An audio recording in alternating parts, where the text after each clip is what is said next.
Ask nicely at St. Gregory's Church in Sudbury, a market town in Suffolk, and someone will unlatch a small hinged door set into the vestry wall and show you a human skull. It has been kept in that wall, on and off, for more than 600 years. The bone is brown with age. Scraps of dried tissue still cling to it in places. A few teeth remain. In March of 2011, the skull was carried out of the church, driven to West Suffolk Hospital, and slid into a CT scanner, and a forensic artist at the University of Dundee named Adrian Barker spent months rebuilding the face that once covered it, muscle by muscle, working from the scan data exactly as her department reconstructs the faces of murder victims. When the finished head was unveiled that September, people in the room gasped. The face was heavy-lidded, jowly, a little sad. An old man's face, a face you might pass in the street. The man was Simon Sudbury. He was born in that town, the son of a merchant, and he climbed about as high as an Englishman could climb. Bishop of London, then Archbishop of Canterbury, the senior churchman in the whole country, then Chancellor of England on top of it, effectively the head of the government, keeper of the Great Seal. And on the 14th of June, 1381, a crowd of his own countrymen dragged him out of the chapel of the Tower of London, hauled him up onto Tower Hill, forced him down over a log, and hacked his head off. Whoever swung the blade had no idea what he was doing. The accounts that survive say it took 8 strokes. One of them came down while the Archbishop's hand was raised to the wound and sheared his fingertips away. When the head finally came free, the crowd nailed his red cap to the scalp so everyone would know whose it was, jammed it on a pole, and paraded it through London to the bridge, where it went up on a spike above the gatehouse.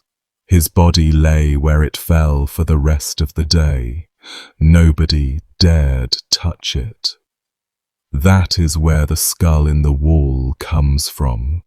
Some brave soul eventually stole the head down off the bridge and carried it the 60-odd miles home to Sudbury, and the town has kept it ever since, while the Archbishop's headless body was buried in Canterbury Cathedral with a cannonball where the skull should be. Sudbury was one victim among hundreds in the space of about 10 days. In the largest popular uprising England has ever seen. Tens of thousands of ordinary people, farmers and tilers and bakers and village priests, marched on London in the summer of 1381, threw open the prisons, burned the grandest palace in the country to the ground, took the Tower of London without striking a blow, butchered the officers of the crown, and beheaded immigrants in the streets in heaps. And then, when it collapsed, the crown answered with a slaughter of its own. Gallows built to hold 10 or 12 bodies at a time. Men cut down alive from the rope so their bowels could be drawn out and burned in front of them. Corpses hanging in chains through the autumn while their widows walked past them to church. That summer, the roads of southeastern England smelled of smoke and tar and rot, and the story of how it got that way starts, oddly enough, with a tax of 12 pence. Before we get into any of that, though, a quick hello, welcome in. Whether you're brand new here or you've been falling asleep to these for months. do me a favor and drop a comment letting me know where in the world you're listening from. One of my favorite things about this channel is scrolling through those and seeing how far these stories travel. And a huge thank you, as always, to the Patreon supporters and the YouTube members who keep this whole operation running. If you'd like to join them, all the links to support the channel are down in the description and in the pinned comment. Alright, get comfortable. This one is long, and it is dark, and it starts a generation before the first head came off, in the ruins the plague left behind. England in 1381 was a country of survivors, and the survivors remembered. 33 years earlier, in the summer of 1348, a ship had put in at a small port on the Dorset coast, carrying, somewhere in its cargo or its crew, the Black Death. Within 18 months, the disease had crossed the entire island.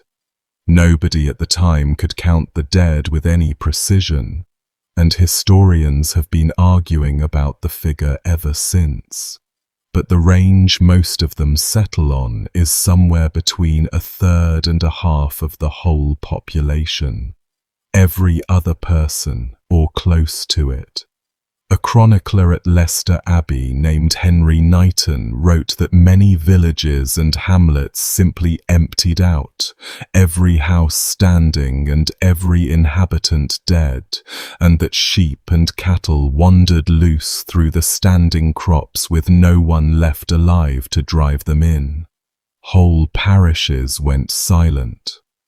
Church courts stopped sitting.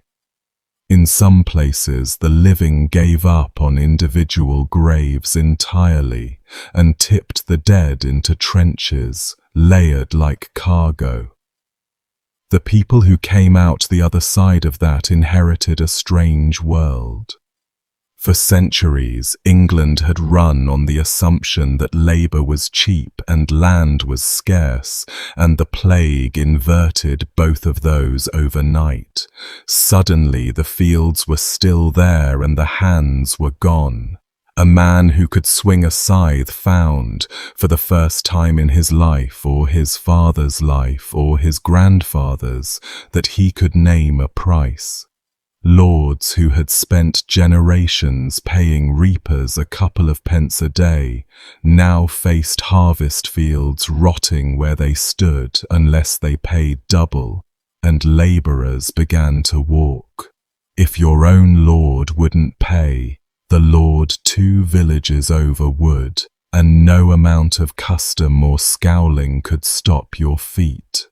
Wages climbed. Rents softened. For the people at the bottom of English society, the most catastrophic mortality event in the country's history had a horrible silver edge to it. Their dead had made them valuable. The people at the top noticed immediately, and they moved fast.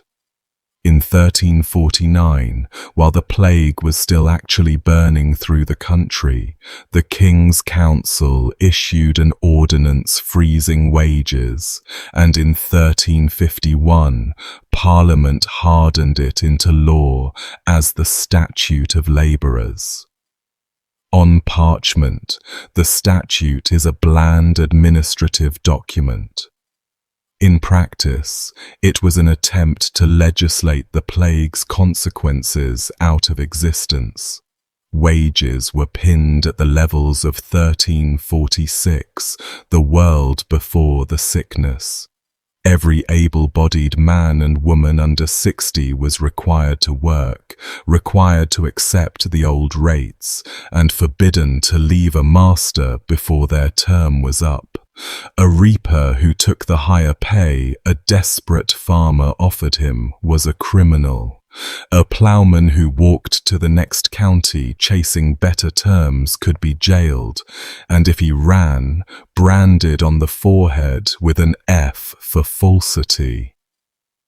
Justices of the peace, drawn from exactly the landowning class that benefited, rode circuit enforcing it, and the surviving court records suggest that roughly 7 out of every 10 cases they heard in the decades that followed were charges under the labour laws.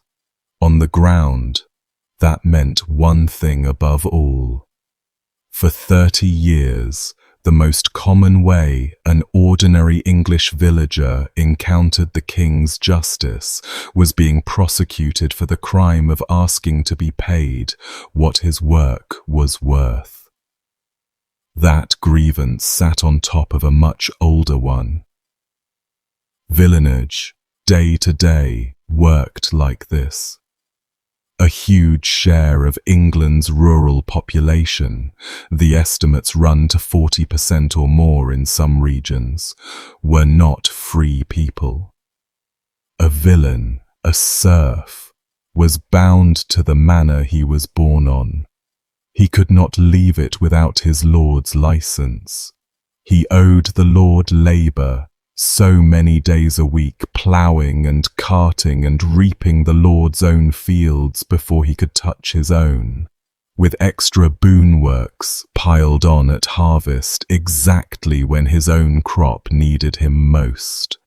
When his daughter married, he paid a fine to the Lord for the privilege, a payment called merche, as if her body were the Lord's property being transferred. When he died, the Lord took his best beast from the widow as a death duty called Heriot, walking the finest cow out of a grieving household's yard as a matter of routine. He ground his corn at the Lord's mill at the Lord's price, whether he liked it or not, and manorial officers searched cottages for handquerns, the little domestic millstones a family might use to grind a bit of grain at home, and confiscated them when found. Every one of these obligations was written down in the manor's court rolls, and those rolls were the whole system's memory. If a villain claimed his family had always been free, the Lord's steward went to the parchment always won. Mark those rolls. In 1381, before the rebels went after a single official, they went after the documents. They understood exactly where their servitude lived. It lived in writing, and writing burns. Some men had found the money to buy their way partly out. Others had watched the labour shortage quietly loosen things, lords accepting cash rents where they used to demand sweat, because a tenant lost to a lax neighbouring manor was worse than a tenant paying money. But that loosening cut both ways. It taught a generation of villagers that the old obligations were negotiable, that custom was softer than it pretended to be. And when lords panicked at their shrinking incomes and tried to claw the old services back, and plenty did, especially the great church estates, the abbeys, which were the most rigid landlords in England, and had the best archives to prove their claims. The reversal landed on people who had tasted something else. A rope that has been slack and then snaps tight hurts more than one that never gave. So much of what follows lands on churchmen, and the church had earned its place on the list. The institution that preached patience and poverty to the poor was also the largest landowner most of the poor ever dealt with. The abbot of St. Albans held an entire town in his fist. The abbey of Bury St. Edmunds held another. Bishops and priors and cathedral chapters collected merchet and heriot as briskly as any lay baron, and defended their court rolls more fiercely, since a monastery never dies and never forgets. Meanwhile, Meanwhile, the ordinary parish clergy, the men who actually stood in village pulpits, were often nearly as poor as their flocks, and some of them had started saying things out loud that the men in mitres found alarming. Wandering preachers worked the churchyards and marketplaces of the southeast through the 1360s and 70s, telling crowds that God had made no gentleman at the creation, and one of those preachers in particular, a stubborn, excommunicated priest who kept getting locked up and kept getting out, is going to matter enormously in this story. We will meet him properly in a Maidstone jail cell. So that is the ground floor of the anger. A population thinned by mass death, taught its own value by the labour market, and then told by statute and steward and abbot that its value was illegal. What turned that standing resentment into open war was money, and specifically the Crown's increasingly desperate hunt for it. For that, we have to look at the war with France, and at the strange, hollow condition of the English government at the exact moment it decided to reach into every cottage in the country. The 100 Years' War, by the late 1370s, had gone rancid for England. The glory years were a memory. Crécy and Poitiers belonged to the fathers and grandfathers of the men now paying for it all. And the great architect of those victories, King Edward III, had rotted in plain sight through the last decade of his reign. He outlived his triumphs, outlived his queen, outlived even his heir. The Black Prince, the warrior son the whole country had pinned its hopes on, died in 1376 after years of a wasting illness picked up on campaign in Spain, and the old king followed him a year later, senile and stripped, if you believe the chroniclers, even of the rings on his fingers by his mistress as he lay dying. What England crowned in July of 1377 was the Black Prince's little boy. Richard II was 10 years old. The coronation ceremony ran so long that the child was carried out on a knight's shoulders at the end of it, exhausted, and somewhere in the crush he lost one of the consecrated slippers off his foot. Monks who liked omens noted that one down and kept it. A 10-year-old cannot govern, so England was actually run by a rotating council of magnates, and looming over all of them was the boy's uncle. John of Gaunt, Duke of Lancaster, was the richest man in the kingdom by a distance, the greatest landowner after the crown itself, holder of some 30 castles, master of a private retinue bigger than some royal armies. He was also, by 1381, quite possibly the most hated man in England. Some of that was earned and some of it probably wasn't, but the hatred itself was a plain fact of public life. Londoners had rioted against him before. Rumour pinned every failure of the war and every squeeze of taxation on him personally, and his name attached itself to the whole apparatus of a government that seemed to lose ground abroad every single year, while asking for more money to do it. Under his watch, the war had shriveled from conquest into a grim defensive slog, and the French had gotten confident enough to raid the English coast itself. In 1377, French and Castilian ships burned the Sussex port of Rye and carried off its church bells.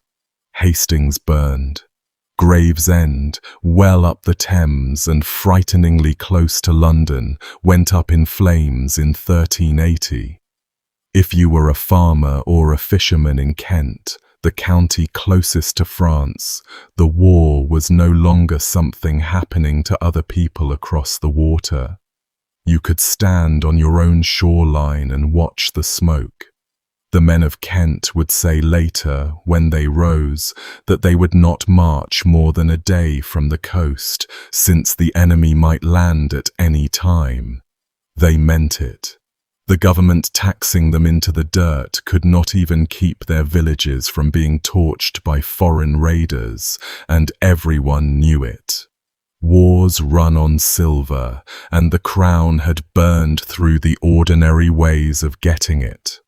The customs revenue was mortgaged. The traditional tax on movable goods, the tenths and 15ths, kept coming back thinner as the assessments aged. So in 1377, the government tried something with no real precedent in England. It taxed people for existing, head by head, with no regard to land or goods. Every layman and woman over 14, apart from genuine beggars, would pay 1 groat, 4 pence, straight to the crown. A head tax, a poll tax, in the old sense of poll meaning head. And on its own terms it worked disturbingly well. The collectors counted over 1,370,000 paying heads, and the money came in, a little over £22,500. But notice what that tax did that no tax before it had done. The old levies fell on property, so the poorest households, the ones with nothing worth assessing, slipped beneath them. The poll tax reached down past property to the person. A landless labourer's wife, a servant girl of 15 with nothing in the world, now owed the king money simply for being alive and countable. The net had been rewoven with a finer mesh, and the smallest fish felt it first. 2 years later, they came back for more. The poll tax of 1379 at least gestured at fairness. It was graduated by rank, a sliding scale where dukes paid £6, 13 shillings and 4pence, and ordinary folk still paid their groat, and contemporaries could see the logic of it even while they groaned. The trouble was the yield. Projections ran to £50,000. The take came in under 19,000. Assessors were bribable, statuses were fudgeable, and an awful lot of England discovered how easy it was to be poorer on paper than in life. Meanwhile, the war ate the money and gave back nothing but casualty lists and burned ports. By the autumn of 1380, the treasury was empty enough that the garrisons holding England's remaining French toeholds were going unpaid, and the government summoned Parliament to Northampton to ask for a sum that made members flinch. £160,000 was the figure floated for what was needed.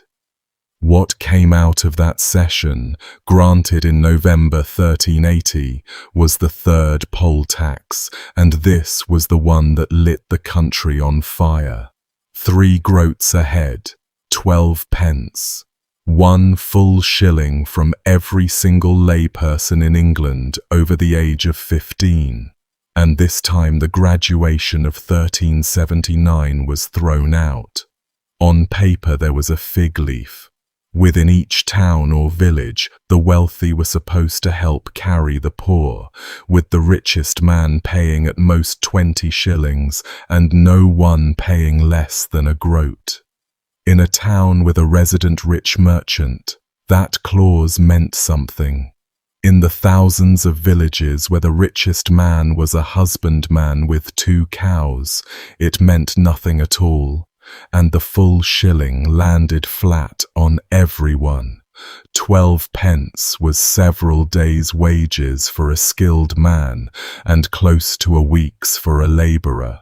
A cottager with a wife and 2 grown children living at home was staring at 4 shillings, a devastating bite out of a household that measured its cash in pennies. And this was the third such demand in 4 years, layered on top of the ordinary rents and fines and tithes and the labour statutes still pinning wages down.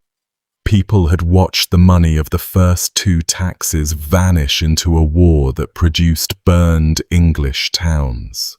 Now the same government wanted triple. England answered with the largest act of mass tax evasion in its medieval history. People simply disappeared.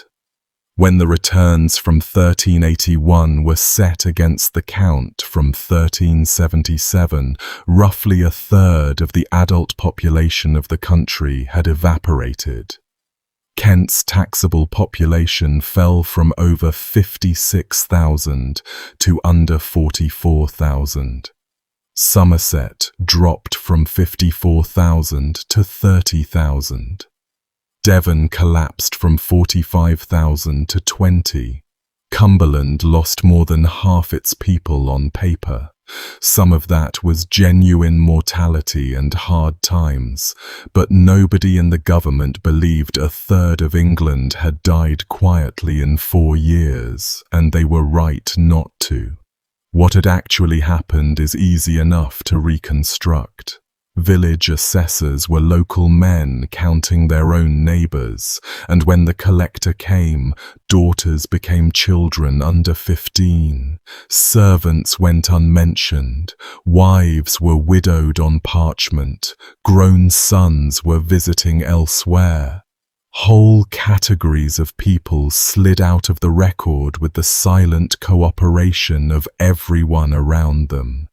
It was a countrywide conspiracy of omission conducted at the level of the parish, and it tells you something about where obedience stood by the end of 1380. The Crown's response was the spark being carried toward the powder. In March of 1381, the council ordered fresh commissions into the shires to reopen the counts, hunt down the missing taxpayers, and squeeze out the shortfall. A royal sergeant-at-arms named John Legge is credited in some of the chronicles with pitching the scheme, a name to remember since the rebels certainly remembered it. The commissioners who rode out that spring were mostly exactly what you'd expect. Local justices, lawyers, established county men, the same faces who enforced the labour laws, now arriving with armed sergeants and clerks to demand a recount and back payment. Knighton, the Leicester chronicler, adds a detail about the collector's methods that I'll pass along with the caution that he's the only one who tells it. He says that in some places, commissioners tested whether girls were over the taxable age by lifting their skirts to check their bodies in front of their fathers. Whether that happened once, everywhere, or only in Knighton's sources, the fact that people believed it happened tells you what the spring of 1381 felt like on the ground. Strangers with writs putting hands on your children over a shilling. Essex went first. At the very end of May, the dating wobbles between the 30th of May and the first days of June, a commissioner named John Bampton arrived at the market town of Brentwood to sit on the returns from the surrounding villages of the Barnstable Hundred. Bampton was a justice of the peace, a former sheriff of the county, a man who had represented Essex in Parliament half a dozen times. Local power in a fur-trimmed gown. He summoned representatives from the fishing and farming villages along the Thames marshes, Fobbing, Corringham, Stanford-le Hope, to answer for their suspiciously thin numbers, and the men of Fobbing, fronted by a landowner named Thomas Baker, stood in front of him and refused. Flat refusal. They had paid their tax, they said, they had their receipt, and they would not give another penny. Bampton had 2 sergeants at arms with him and the full weight of the law behind him, and he ordered arrests. What he got instead was 100-odd villagers going for him with whatever was in reach. Stones came out. The clerks and sergeants were beaten. The session dissolved into a brawl, and Bampton himself scrambled out of Brentwood and ran for London, leaving his commission in wreckage behind him. The men of the marsh villages, knowing exactly what they had just done and what the penalty for it was, took to the woods. Now comes the tipping point. Riot into rebellion, and it turns on the government's own attempt to punish the first offence. Word of the Brentwood outrage went up the chain, and within days the Crown sent down a far heavier hammer. Sir Robert Beale-Knapp, Chief Justice of the Common Pleas, one of the most senior judges in England, with a commission of Trail Baston to try the rioters. Juries were impanelled, indictments drawn, names listed, and the villages, instead of submitting, rose properly. Armed men swarmed the sessions at the start of June, and this time nobody stopped at stones. Beale-Knapp was seized, and the crowd made the Chief Justice of England kneel and swear on the Bible never to hold such a session again, and made him tell them the names of the jurors who had indicted their neighbours. Then they hunted the jurors down. 3 clerks of the commission died with them, and the heads came off, cut from the bodies and mounted on poles, and the poles were carried around the neighbouring villages like banners, a touring exhibition of what the Commons now did to informers. Beale-Knapp they let ride away, shaking, to carry the message.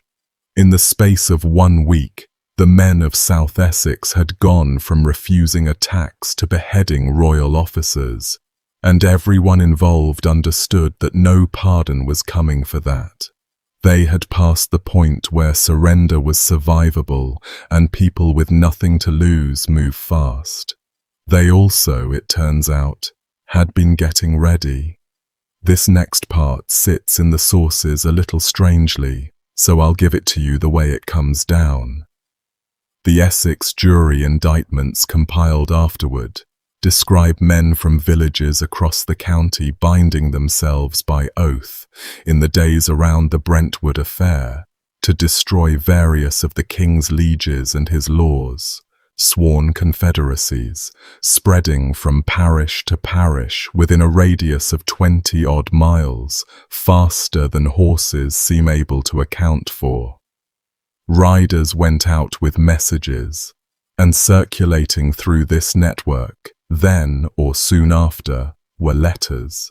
Strange, coded, half-rhyming letters, preserved for us only through the chroniclers who confiscated copies from prisoners, written under names like Jack Milner and Jack Carter and John Shep, urging the reader to stand together in God's name, to beware of guile in the borough, to let might help right, and to bid Piers Plowman go to his work. Scholars have picked over those letters for 600 years, arguing over what's genuine underground correspondence and what's a chronicler's embroidery, and one of the signatures keeps coming up. John Shep, sometime priest of Colchester, Shep, as in shepherd.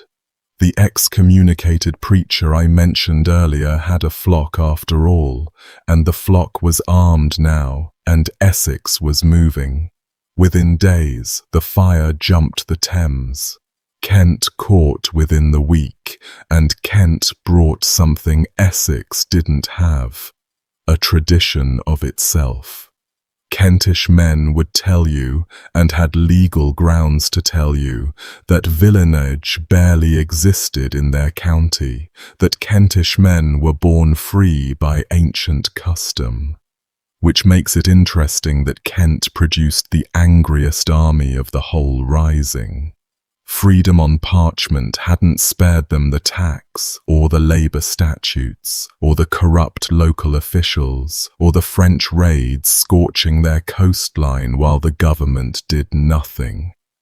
In the first days of June, risings flickered along the North Kent shore, in the villages facing the Essex marshes across the river, and men began crossing the water in both directions, stitching the two county revolts into one movement. Around the 5th of June, Dartford rose.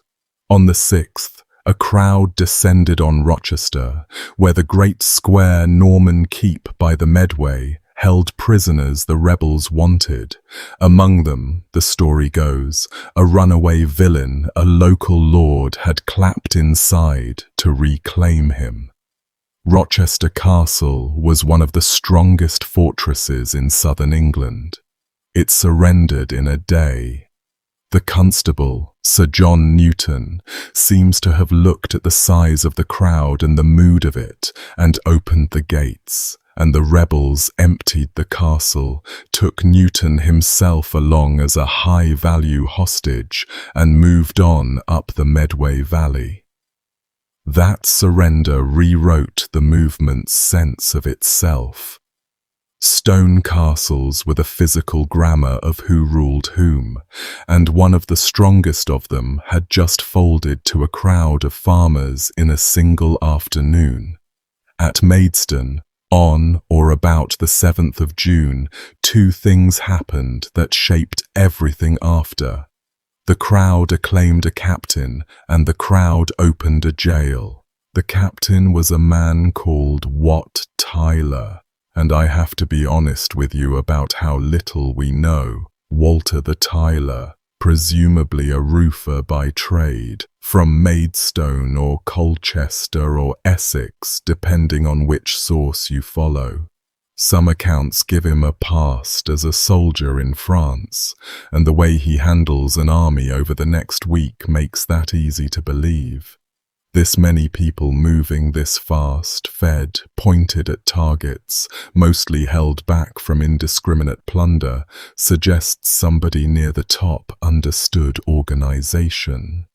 Beyond that, the record before June 1381 is a blank.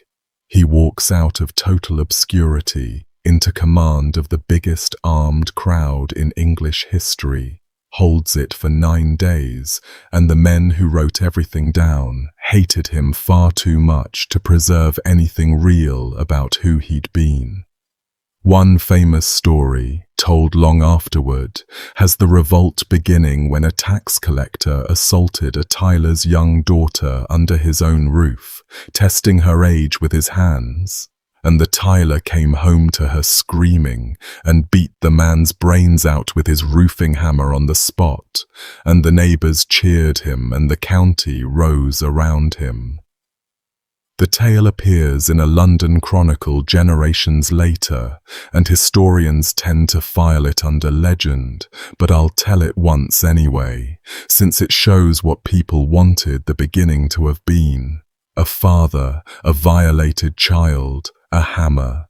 Even if it never happened to Wat Tyler, versions of it are exactly what Knighton says the commissioners were doing in the villages. The legend condensed the truth.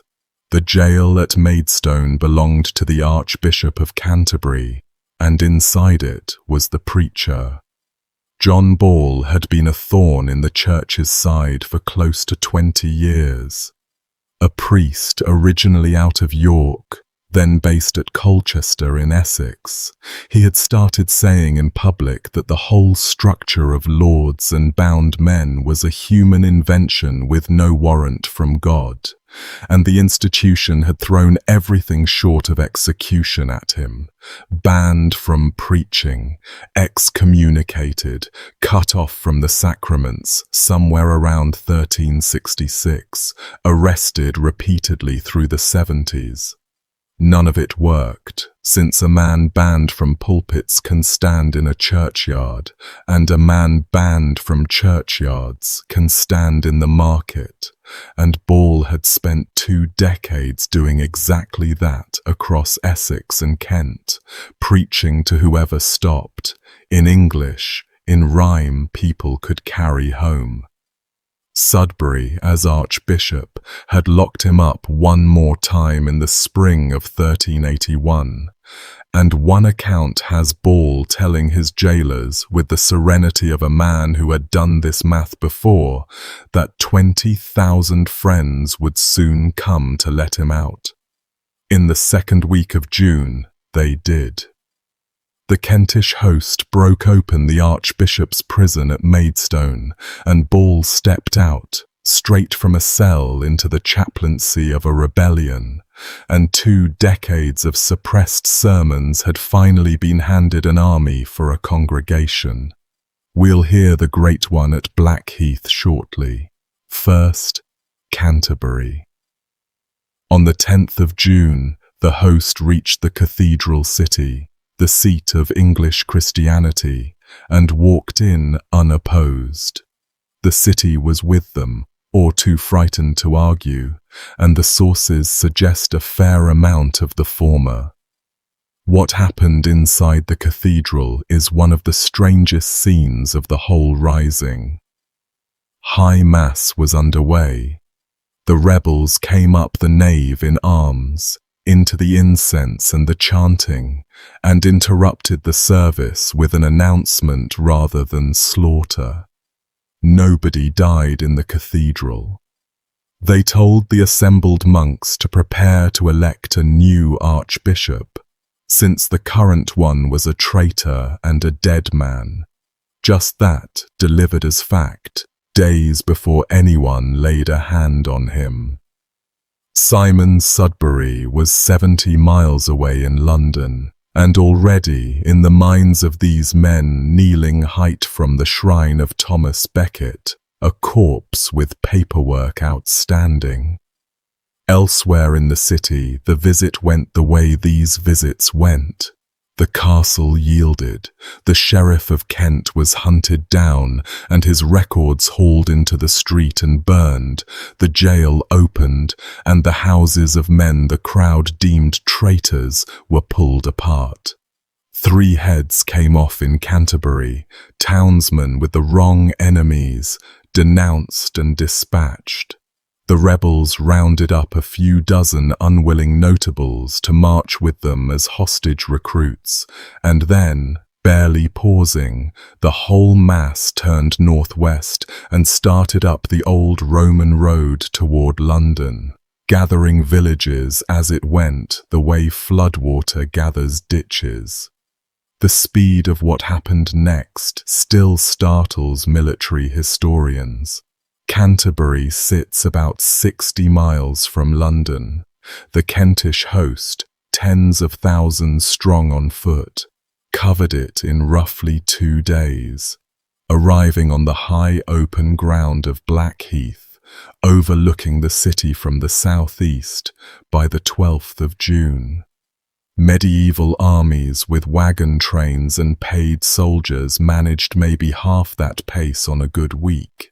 Farmers did it in June heat on bread and whatever the countryside handed them, and it tells you 2 things. The organization was real, and the timing was chosen. The 13th of June that year was Corpus Christi, one of the great feast days of the calendar. A day of processions, when whole towns turned out into the streets, carrying the host under a canopy. A day when everything closed and everyone was already gathered. If you wanted London's poor out of doors and available, and the machinery of order distracted, you could not pick a better morning. Some of the men on that march, remember, had been sworn into this by oath for 2 weeks. Corpus Christi was the day the letters had been pointing at. While the Kentishmen moved, Essex kept pace north of the river, tens of thousands more converging on the city's eastern approaches at Mile End. and behind both hosts the counties they had marched out of kept burning on their own. Across Essex and Kent that week, and soon Hertfordshire and Suffolk and Norfolk and Cambridgeshire, hundreds of separate local risings ran in parallel, each with its own targets and its own scores. Manor houses were broken open all over the southeast, and in nearly every case the crowd went first for the muniment chest, the strong box where the court rolls and charters lived, and carried the parchment out to a bonfire in the yard. Tax collectors' houses were gutted. Escheators and sheriff's clerks had their archives torn through and torched. At Cressing Temple in Essex, the crowd sacked a manor of the Knights Hospitallers, the crusading order whose English prior happened to be the treasurer of the whole hated government, Robert Hales, who at this point in the story has 4 days to live. The pattern repeats too consistently to be a mob's whim. Documents first, then dinner, then the wine cellar, and usually the house itself alight as they left. One historian described it as the peasantry attempting to erase the state's memory of them, and by the end of June, across whole hundreds of Essex and Kent, they had effectively succeeded. To this day, there are manors in those counties whose records simply begin again in 1382, with a note in a later clerk's hand explaining that everything before was burned by the rebels. Names survive from these local risings, ordinary and vivid, and modern researchers combing the court files have recovered hundreds of them. Bakers, brewers, smiths, a good number of women. Village constables and reeves, the small responsible men of their communities, turn up over and over among the indicted, the people who had spent years running local affairs and knew exactly which chest held the rolls. One name I'll flag now, a woman from Rochester called Johanna Farrar, who crossed into London with the Kentish host, and whom the legal records afterward describe, remarkably, as a chief perpetrator and commander in some of the bloodiest business of the coming days. Whatever image the word peasant has put in your head, widen it.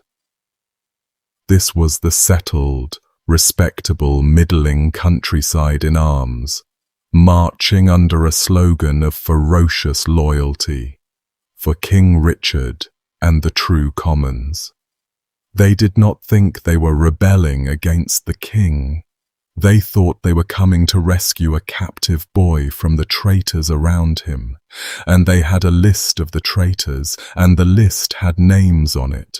John of Gaunt above all, and Sudbury the Chancellor, and Hales the Treasurer, and Lager of the poll tax scheme, and Bampton and Bealknap of the Essex sessions.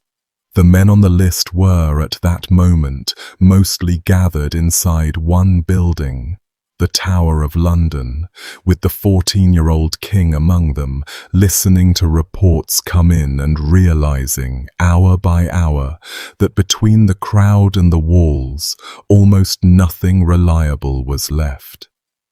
On the evening of the 12th of June, from the tower's turrets, you could see the campfires on Blackheath 4 miles off, and smoke rising south of the river, where the Marshalsea's marshal owned property.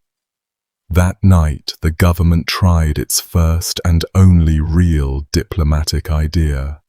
They sent the captured constable of Rochester, Sir John Newton, whom the rebels were using as a courier precisely for moments like this, back and forth by barge, and a plan was fixed. The king himself would come by water in the morning and speak with the commons at Rotherhithe. It says a great deal about the emptiness of the government's other options that the plan amounted to rowing the 14-year-old at the crowd and hoping the sight of him worked some magic. On the morning of the 13th, Feast of Corpus Christi.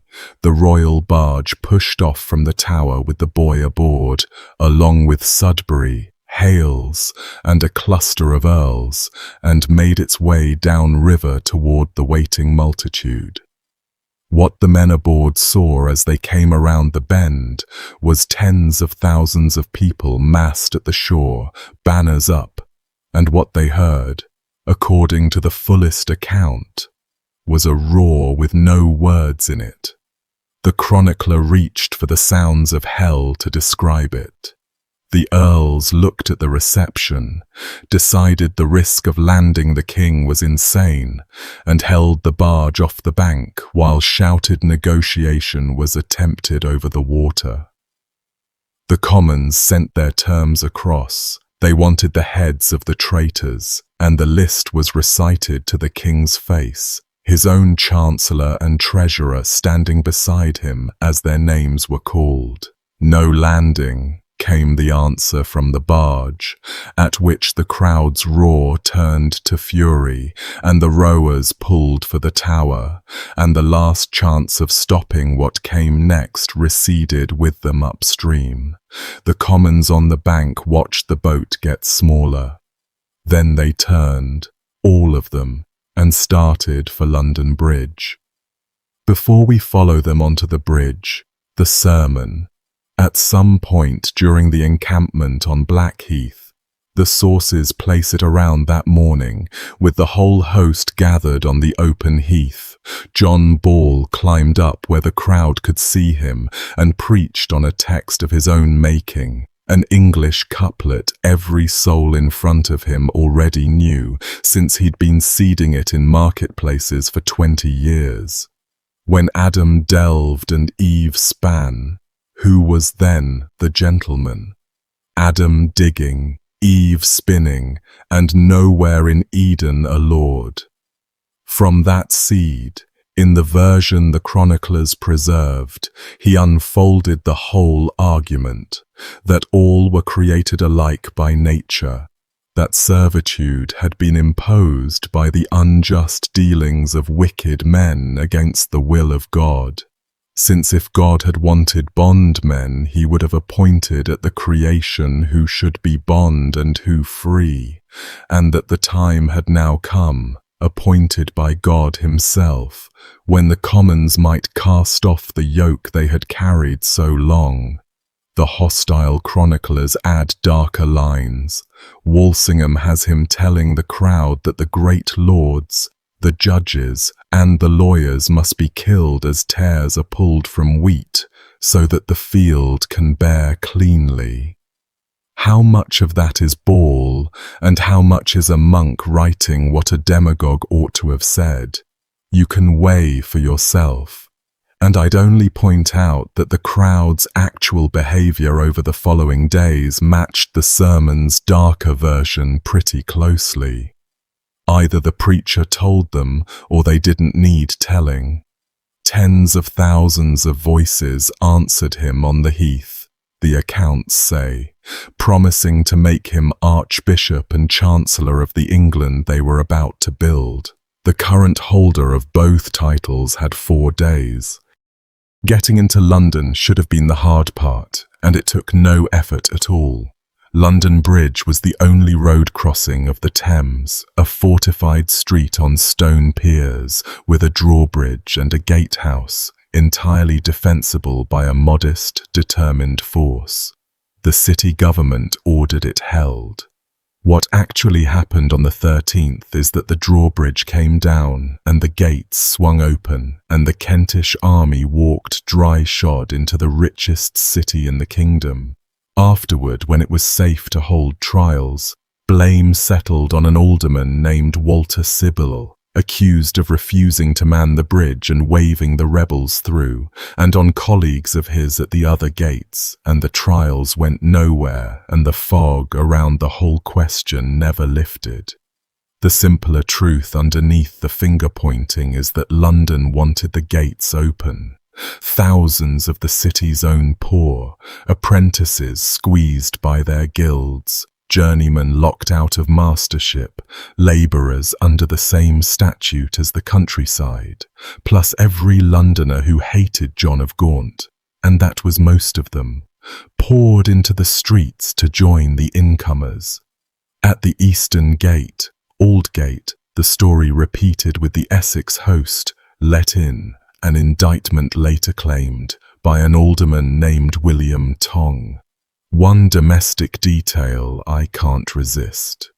The apartment built over Aldgate itself, right above the arch the Essex thousands came through, was the rented home of a customs official and part-time poet named Geoffrey Chaucer.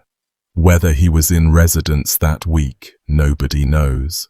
If he was, the beginning of English literature spent the 13th of June listening to a revolution pass under his floorboards.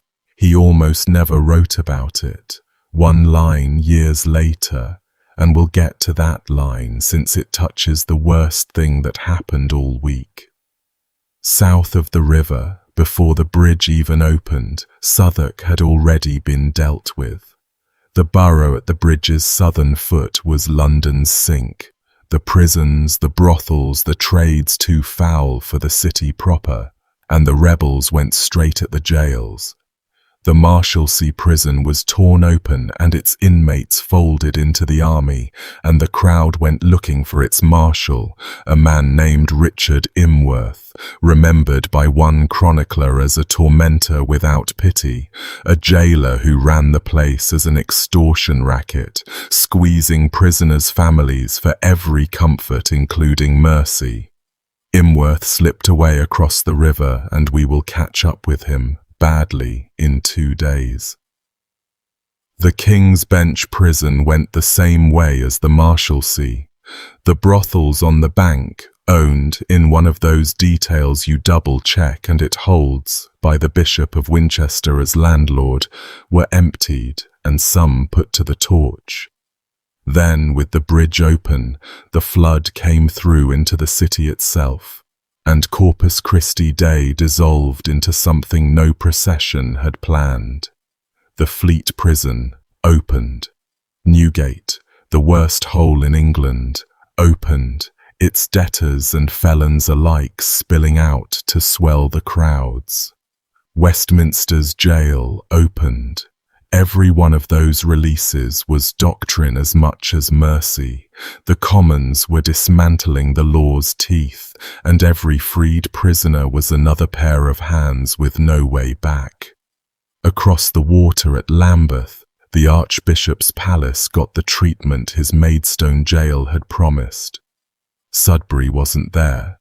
He was in the Tower with the King, so the crowd worked on his possessions instead, dragging out the registers and rolls of his chancellorship and burning them in heaps, smashing the wine casks, wrecking the furnishings, and, one account says, shouting a word over the bonfires, a revel, a revel. Men who had never been allowed inside such rooms except to serve were burning the paperwork of the kingdom on the Archbishop's own lawns, and to them it felt like festival. The party moved up the Strand, the grand riverside road connecting London to Westminster, lined with the townhouses of bishops and magnates. And at the bend of the river, gleaming over its own gardens and rivergate, stood the whole day's destination, the Savoy. If you had asked anyone in England to name the most magnificent private residence in the kingdom, they'd have said the Savoy Palace without pausing to think. It belonged to John of Gaunt, and it was less a house than a statement, a walled complex of hall and chapel and cloisters and river gardens, where a captive king of France had been kept in luxury and had reportedly not much minded. Inside it, Gaunt had concentrated a fortune that chroniclers strain to describe. Cloth of gold, tapestries, jewels, plate, wardrobes worth more than towns. Gaunt himself was 300 miles away on the Scottish border, negotiating a truce, wholly ignorant that his world was on fire. A courier was days away from finding him, and when the news did land, the Duke would discover that he was so widely hated that even his own class flinched from him.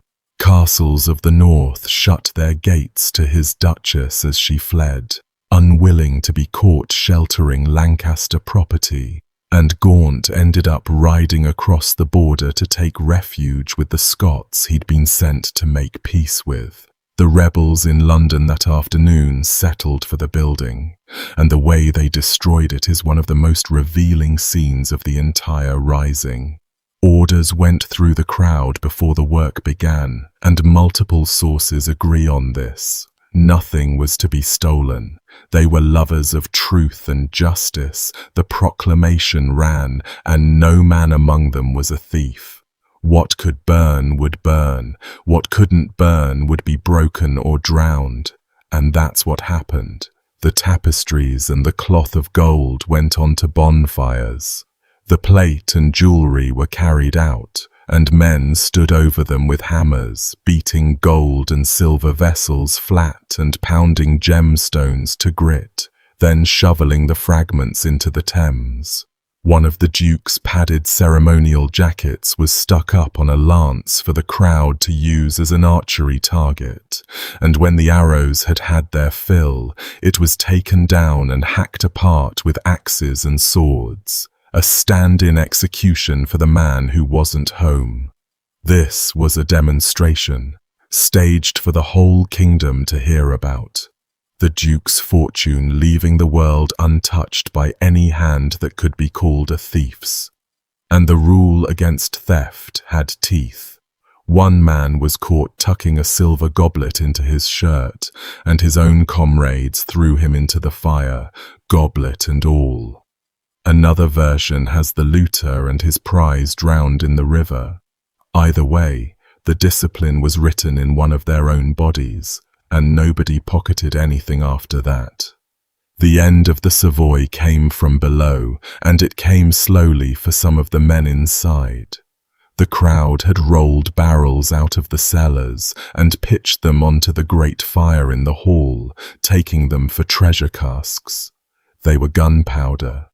The explosion tore the heart out of the building, brought floors down, and turned a controlled demolition into an inferno that burned for days. And in the cellars beneath, a party of rebels who had found the Duke's wine and stayed to enjoy it were sealed in by the collapse. The masonry above them was too hot and too heavy to shift, and nobody was organizing rescues that week.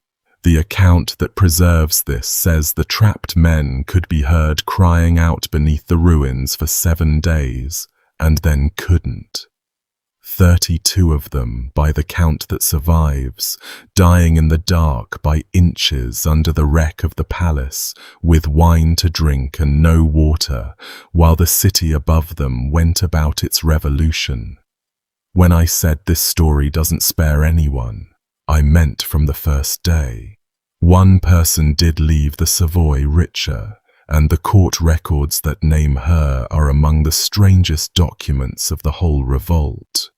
Johanna Farrar, the woman from Rochester I mentioned on the march, appears in a later indictment as chief perpetrator and commander of the band at the Savoy, and the file says she seized a chest of the Duke's containing £1,000, a staggering sum, decades of a knight's income, had it ferried across the river to Southwark, and shared the money out among her company.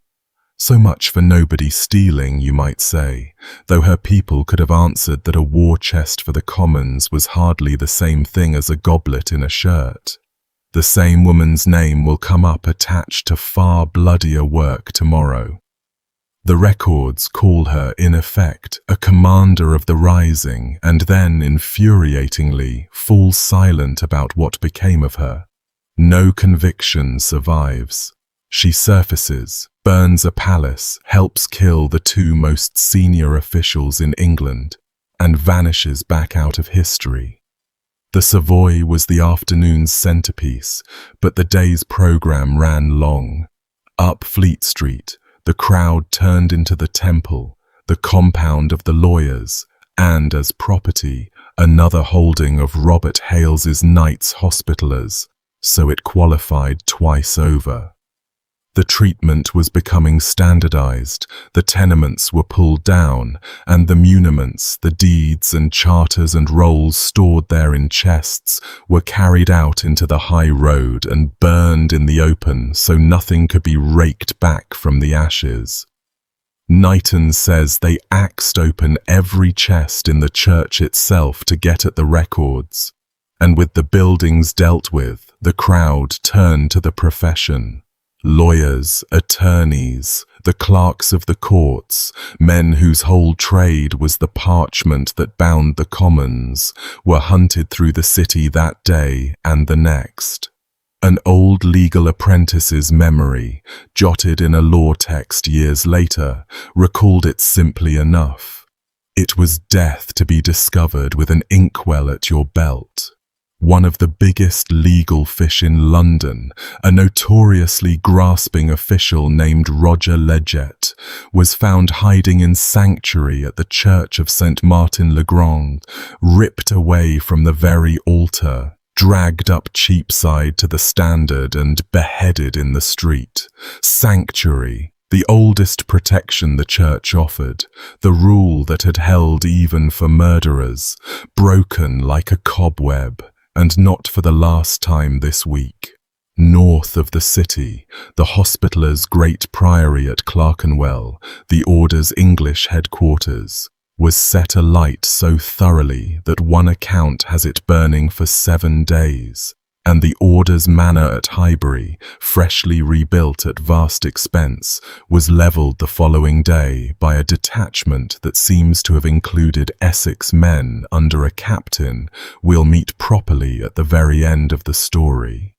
By nightfall on the 13th, the sky over London glowed from half a dozen directions at once, and the smoke drifted east along the river to the Tower, where the King of England stood on the walls, watching his capital burn, with his Chancellor and his Treasurer standing beside him, both of them now barely 48 hours from the block.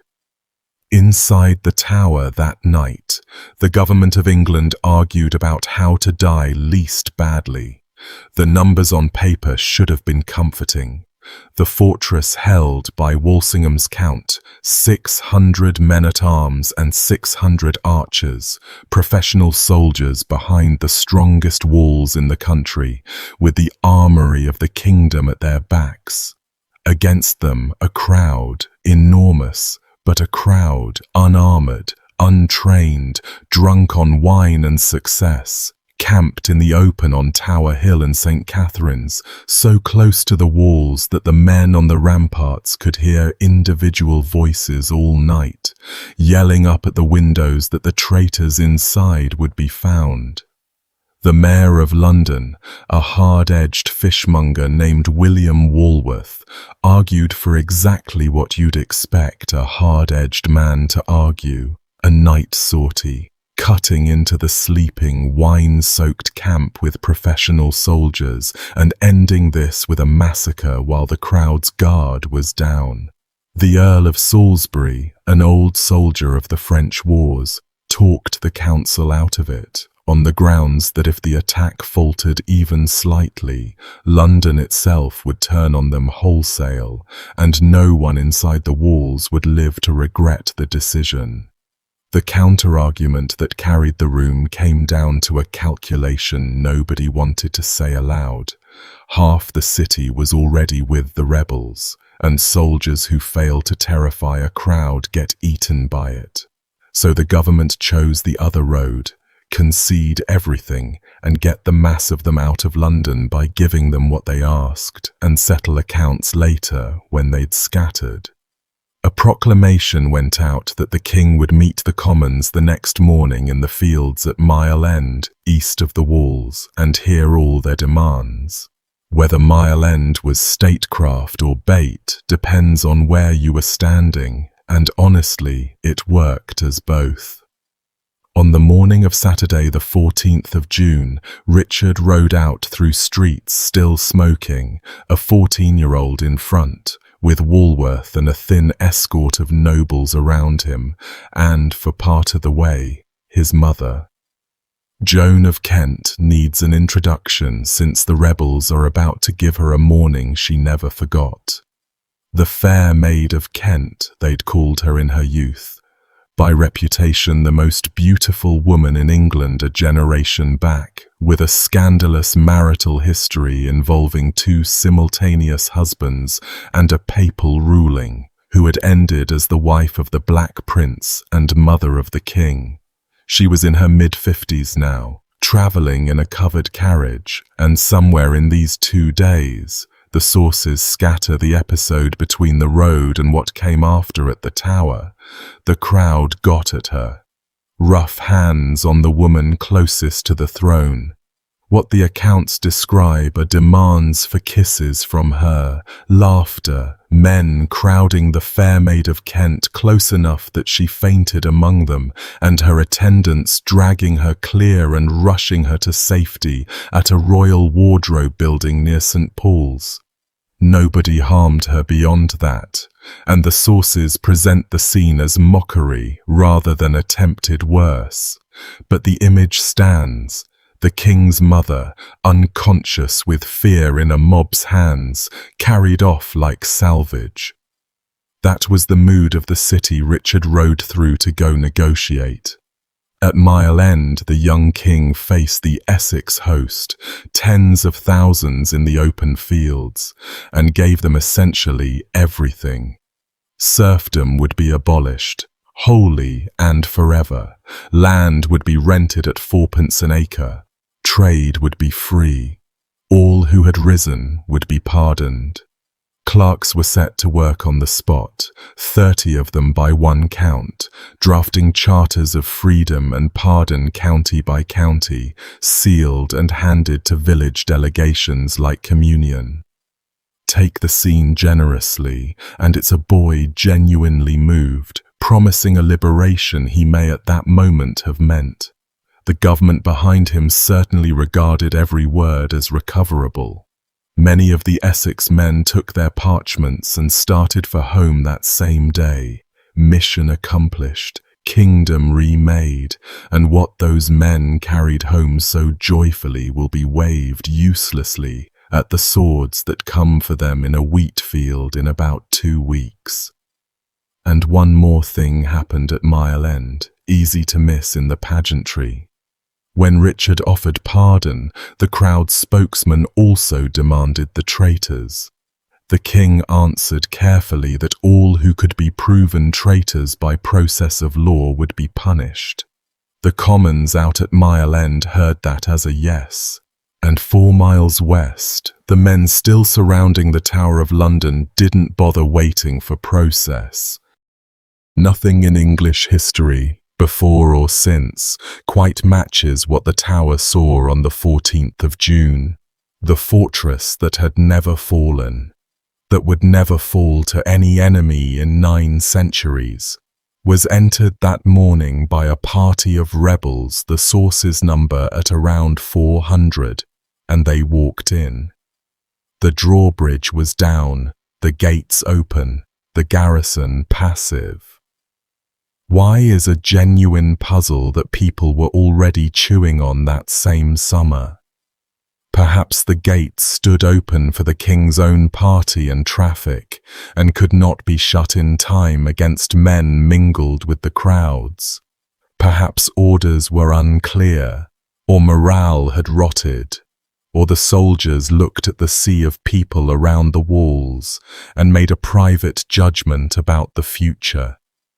A few chroniclers reached for the supernatural to explain 1,200 professional soldiers standing aside. However, the door opened, through it came the commons, into the innermost rooms of the English crown, and the first thing they did there was play. The accounts describe rebels sprawling on the king's own bed, bouncing on it, inviting each other to sit. They lounged, they joked, they called for the knights of the garrison and stroked their beards with dirty hands, familiar as brothers, savouring an intimacy with power that was itself a demolition.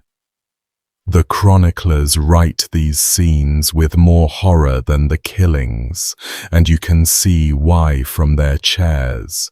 Swords they understood, but the world had rules about whose hands touched a king's bedding, and the rules were dying in real time. Somewhere in these rooms, again, the crowd found Joan of Kent and her ladies, and the mockery came before the terror. And somewhere in these rooms, too, a different discovery carried a different weight. Gaunt's 14-year-old son, Henry of Bolingbroke, left behind in the tower's supposed safety, was recognized. The hated Duke's boy, the best proxy for his father's neck anyone was ever likely to get. Men moved to kill him. A guardsman named John Ferrer of Southwark talked or fought or begged them out of it, and the boy lived. Remember Ferrer. 19 years from now, that single act of mercy is going to come back around in a courtroom in one of the neatest returns history ever pays, and it lands in the final minutes of this video. The men the crowd had actually come for were in the chapel. Simon Sudbury had spent the night and the morning preparing to die. He'd tried the Watergate at dawn, one account says, a quiet boat out while the crowds watched the landward walls, and a sharp-eyed woman on the bank raised the cry, and the boat turned back. After that, he stopped trying. He said Mass in the chapel of St. John, the bare, beautiful Norman chapel in the White Tower's upper floor, heard the confessions of the men waiting with him, and was chanting the litany with them, the commendation of souls, the prayers for the dying, when the doors went. All saints, pray for them. The rebels came in on the words. What the accounts describe next is dragging. The Archbishop of Canterbury pulled by the arms and hood down the chapel's length, across the rush of the floor, down the stairways of the White Tower, out across the courtyards, through the gates, and up onto Tower Hill, where the crowd stood thick around a log of wood. And with him came the others taken in the fortress.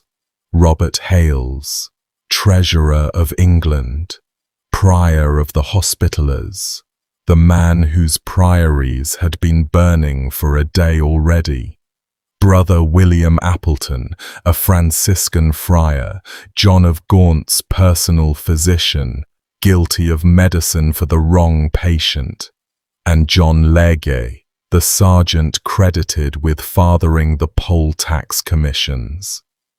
Sudbury tried words on the crowd at the end. No salvation from a sacrilege like this. The Archbishop's blood on the whole realm, an interdict, damnation.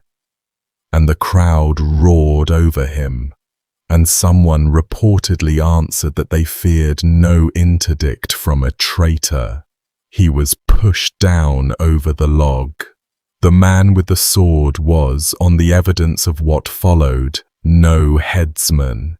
The first blow bit into his neck and did not finish it, and Sudbury, dying, raised his hand to the wound, and the second blow took his fingertips off against his own neck before it landed.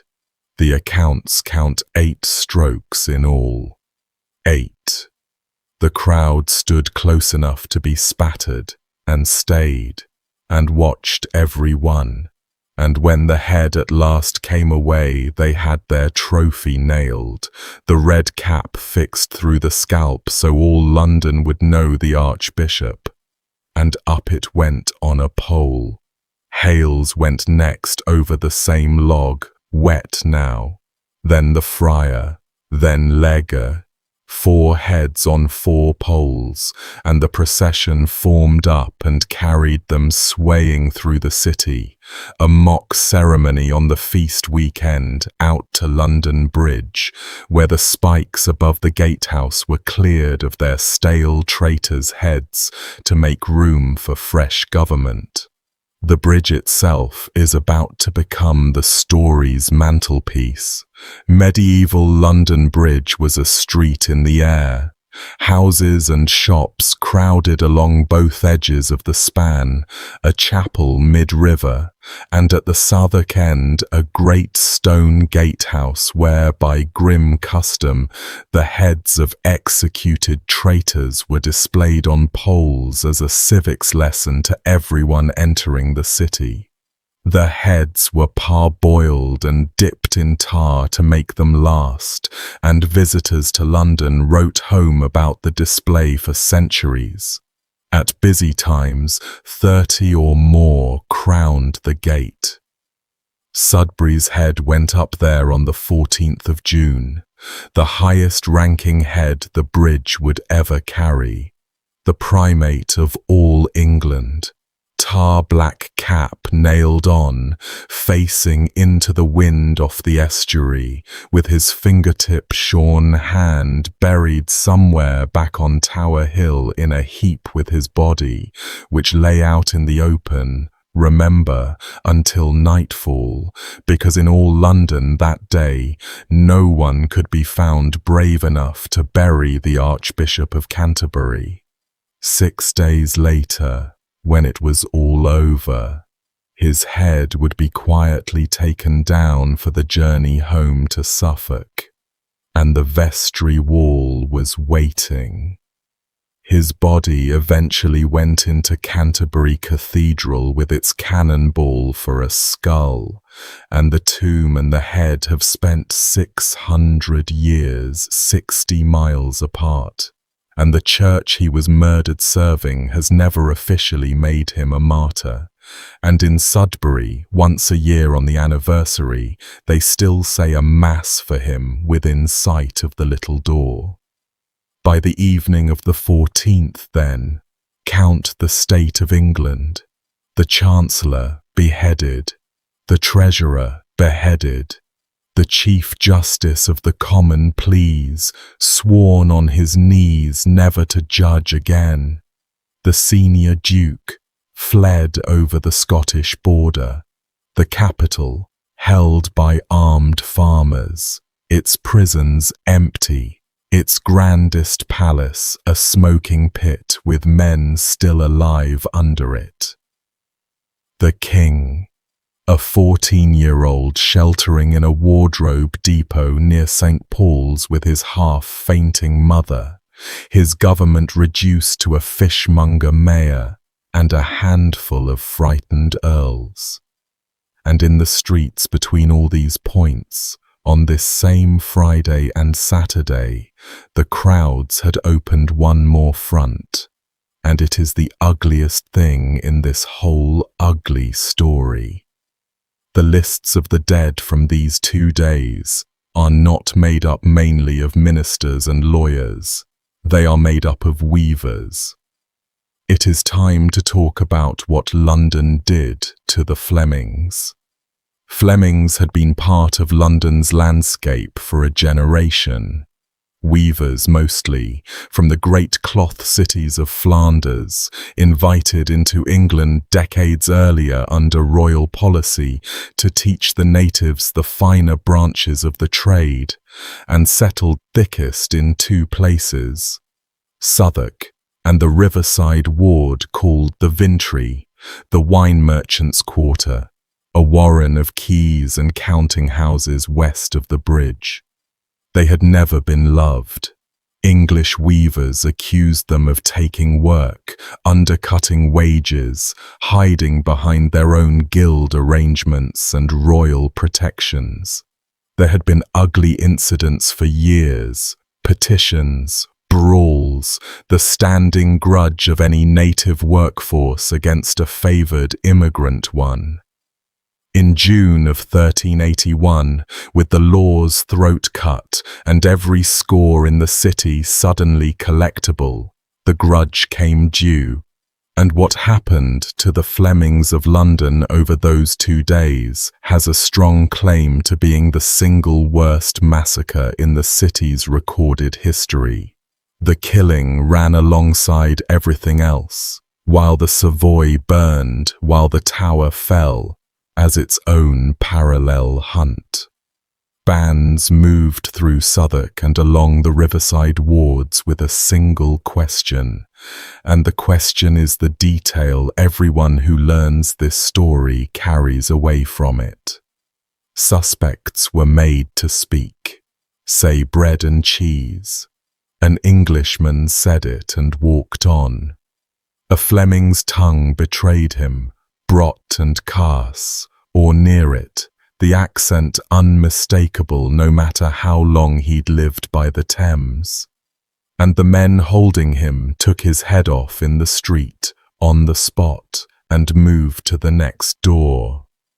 Language as a death sentence, a shibboleth, in the exact Old Testament sense, where the men of Gilead made fugitives say a word no Ephraimite mouth could shape, and killed the ones who failed. Whether every band used the test or the test grew in the telling, the 15th century chronicle that preserves it wrote down what Londoners themselves remembered about those days, that your life came down to a vowel. The centre of it was the Vintry, and the worst single scene played out at the church of St. Martin in the Vintry, the parish church of the Flemish community. When the hunting bands came through the ward, dozens of Flemings ran for the church and claimed sanctuary, the same sanctuary that was supposed to have protected Roger Leggett at St. Martin-le-Grand, the oldest safe ground in Christendom, the altar you could cling to as a murderer and be untouchable. The crowd came into the church and took them off the altar. 35 men, by the count in the fullest chronicle, some accounts pushing it to 40, dragged out of the nave and into the street, and beheaded, one after another, on the same spot, until the bodies lay on one heap, the chronicler's own image, a mound of headless corpses in front of their parish church, in the middle of a city on a feast weekend. Nobody counted the blows or recorded the names. The heads, some accounts say, went onto poles like the ministers had, trophies of a war the victims had never been part of. And across the city as a whole, the same chronicle sets the total for that day at 140, perhaps 160 foreigners killed. Other sources gesture at more across the week, in Southwark, in Clerkenwell, 7 here, a dozen there, wherever the accent surfaced. Headless bodies lay in the streets of the wards for days, the chronicles say, since the killers didn't bury their work and the neighbours were afraid to. June heat, a riverside quarter, and the dead left where they dropped. Some of the dead were rich enough to have names. Richard Lyons was one of the great sharks of London, a financier of Flemish origins, a former sheriff, a man who had been impeached for corruption by Parliament a few years earlier and slithered back into wealth. Exactly the profile the crowd hated twice over, foreign and a financier both. They pulled him out of his house, marched him up Cheapside, and beheaded him at the Standard, and his head toured the city on a pole in the same processions as the archbishops. One more connection while we're with him. Lyons held property out in Essex and Suffolk, and his manor at Liston had already been plundered days earlier by a rebel band under a priest named John Raw, whose Suffolk campaign is about to produce two of the most grotesque images of the entire revolt. The Rising kept finding Richard Lyons wherever he had ever put money, and finally it found the man. Nobody was ever punished for the Flemish massacre. Set that against the hundreds of gallows we're about to see raised over stolen charters and burned court rolls. When the Crown's revenge machinery spun up in July, it hunted the men who had killed royal officials and destroyed royal records with tireless ferocity, and the slaughter of 150 foreign civilians generated almost nothing. A handful of indictments naming a fishmonger here, a draper there, most of them citizens of London rather than incoming peasants, and vanishingly few consequences. The victims were foreigners with no county community behind them. Their killers were often Londoners. The restored authorities had no appetite to alienate, and the whole episode slid quietly out of the official story of the revolt, remembered mainly in the chronicle's body counts and in a single line of poetry. Geoffrey Chaucer, the man whose apartment sat over Aldgate, whose childhood home stood in the Vintry itself, a few doors from St. Martin's Church, whose father had made his money in that exact wine trade, wrote about the Peasants' Revolt precisely once in all his works. It comes in the Nun's Priest's Tale, of all places, the comedy about a rooster, in a moment describing the din of a farmyard chase. He says even Jack Straw and his company never made a noise half so shrill when they were killing the Flemings. A joke in a beast fable about the massacre of his childhood neighbours. Scholars have gone around for centuries on what tone to hear in it. It's the only time the greatest writer of the age so much as glances at the greatest upheaval of the age, and he glances at this. Chaucer just named Jack Straw, so a quick word on him, and then we ride for Smithfield.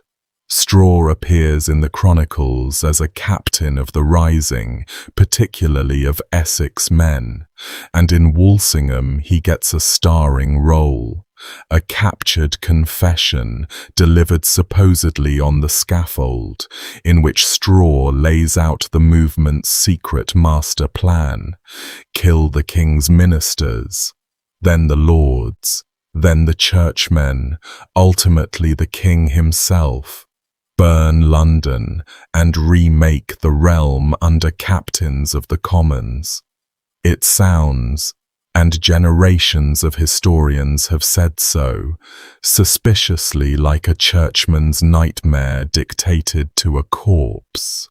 Straw was safely beheaded and in no position to quibble with his own confession. And yet Straw himself was no invention. A parliamentary petition a couple of years later names Jackie Straw flatly as a chief captain in Essex after Tyler, and London kept the name alive for centuries. A real captain, a real beheading, and a confession you can hold up to the light yourself. Some historians have even wondered whether Straw and Tyler were one man under two names, though the petition treating them as two people makes that a stretch. Either way, His head joined the collection on the bridge, and the collection was about to get its centerpiece, since we have arrived at Saturday night, the 14th of June, with the king in the wardrobe, the tower violated, the ministers dead, the Flemings dead, the Essex men drifting home with their charters, and the hard core of the Kentish host, thousands strong under Wat Tyler, still inside London, unsatisfied, and beginning to understand that everything won so far was words. Sunday morning, the 15th of June, began with prayers and a murder, in that order. Richard rode from the wardrobe to Westminster Abbey and made confession at the shrine of Edward the Confessor, the holiest royal ground in England, spending time with the Abbey's anchorite, the walled-in hermit whose counsel kings took before grave undertakings. The rebels, that same morning, arrived at the Abbey on a manhunt. Richard Imworth, the Marshalsea's warden, the tormentor without pity who had escaped Southwark on the first day, had taken sanctuary at the Confessor's shrine, the veritable heart of English sanctity, clinging, the account says, to the marble pillars of the shrine itself. They peeled his fingers off the tomb of a sainted king and dragged him out through the abbey, across the city to Cheapside, and beheaded him at the Standard where Leggett and Lyons had died. Sanctuary had now failed at a parish church, a collegiate church, and the shrine of the Confessor in Westminster Abbey inside 3 days. Whatever else the rising was, it had conducted a rapid and comprehensive experiment on which of England's protections still functioned, and the running answer was none of them. A few hours later, the king sent word through the city, "Let the commons meet him in the late afternoon, outside the walls to the northwest, at the cattle market." Smithfield. Smithfield was where London killed things. The smooth field, the name originally meant, a broad open ground just beyond the wall where the livestock market ran, where the great St. Bartholomew's Fair pitched every August, where jousts were held, and where at the elms along one side felons were hanged. A generation after our story, it would become the ground where the city burned heretics. The priory and hospital of St. Bartholomew stood along the east side, and the air on a June evening would have carried the stockyard smell of dung and driven cattle. Onto this ground, in the golden light after Vespers, came the two Englands. The king's party, maybe 200 strong, drew up before St. Bartholomew's on the east. The boy in front, Walworth beside him, lords, knights, and household men around him, many wearing armour under their robes, since the lesson of the last 3 days had been learned. Across the field to the west, in their thousands, in battle order, stood the commons of Kent with archers ranked at the front, banners up. Between the two, an empty stretch of trampled market ground. Somewhere a bell rang the hour, and the king sent the mayor across that gap with a summons. "Bring me your captain." What happened next at Smithfield comes down to us in more detail than almost any other scene in medieval English history, chiefly through a chronicle whose author seems to have gotten it from an eyewitness in the royal party, quite possibly one of the king's own clerks, standing close enough to hear the words. Hostile testimony, every syllable of it. So weigh it as you go. But the scene it describes has a texture that's hard to invent. Tyler came across the field alone, on a little horse, so the commons could watch him go. 9 days earlier a roofer, now riding to a parley with the King of England as the effective master of London. He dismounted in front of Richard, half bent his knee, and then did something that made every armoured man in the royal party's hand drift toward a hilt. He took the king by the hand and shook his arm, hard and familiar, the way you'd greet a man at market. "Brother," he said, "the chronicle gives it directly, be of good comfort and joyful, for in the next fortnight you shall have 40,000 more of the commons than you have now, and we shall be good companions." A Tyler, calling the anointed king brother, holding his hand. When Richard asked why the commons would not now go home to their counties, having his charters, Tyler swore a great oath. Neither he nor his fellows would depart until they had a charter on their own terms, and he listed the terms, and the list deserves a full hearing, since nothing like it had ever been said aloud to an English king. No law but the law of Winchester, the old communal policing of a century past, neighbours keeping their own peace, no royal justices riding circuit through anyone's life, no outlawry in any process of law, no lord to hold lordship over men, all lordship divided among all men, saving only the king's own. The goods of Holy Church to be taken from the bishops and monks and parsons, the churchmen to keep sustenance enough and no more, and the rest divided among the parishioners. One bishop in England, one prelate, and the estates of the other prelates shared out among the commons. And no more villains in England, no serfdom, all men free and of one condition. Strip away 6 centuries and listen to that programme cold. Disestablish the church, abolish the aristocracy, dissolve serfdom, and put the law back in the hands of the village. From a roofer to a king's face, across a cattle market. Richard, 14 years old, standing in front of an army that outnumbered his party by perhaps 100 to 1, answered smoothly that the commons should have all he could fairly grant, saving only the regality of his crown, and bade them go home. Then the temperature started to climb, and the account gets granular in a way that feels remembered rather than composed.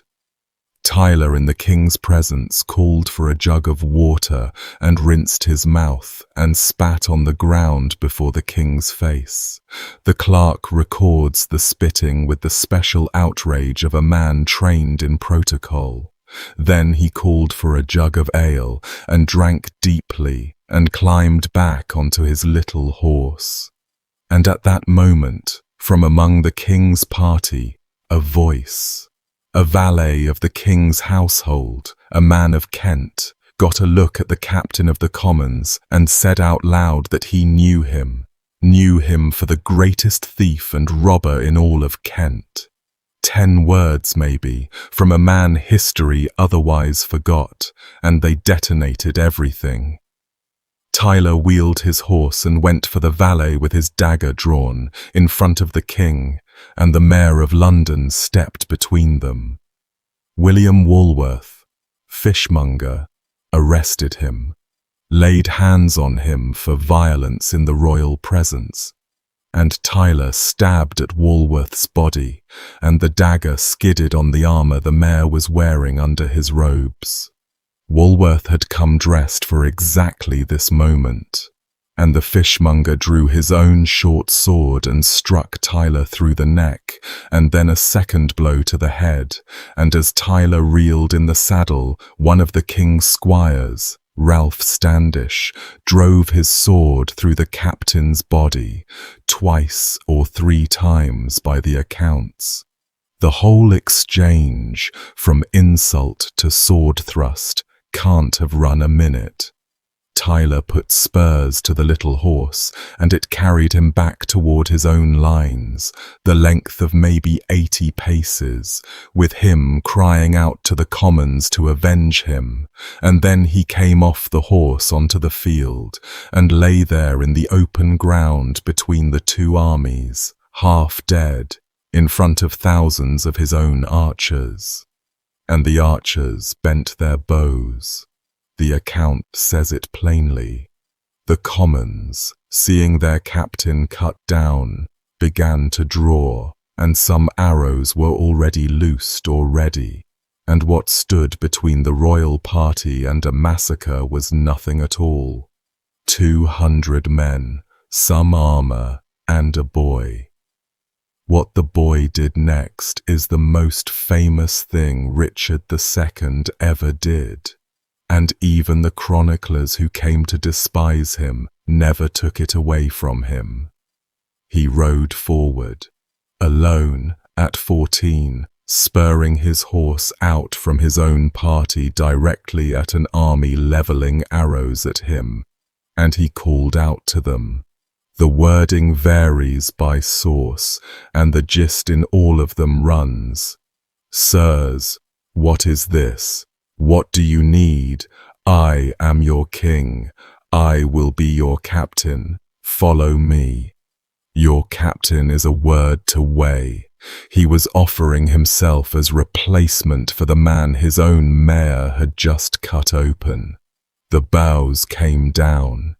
Whether it was the sight of the crown they had sworn all their oaths to, or the absence of anyone left to give a contrary order, the great mass of the commons turned and followed the boy king as he walked his horse north away from the field, toward the open ground of Clerkenwell Fields, drawing the entire rebel army away from the city, away from their fallen captain, away from the ground where everything had just changed.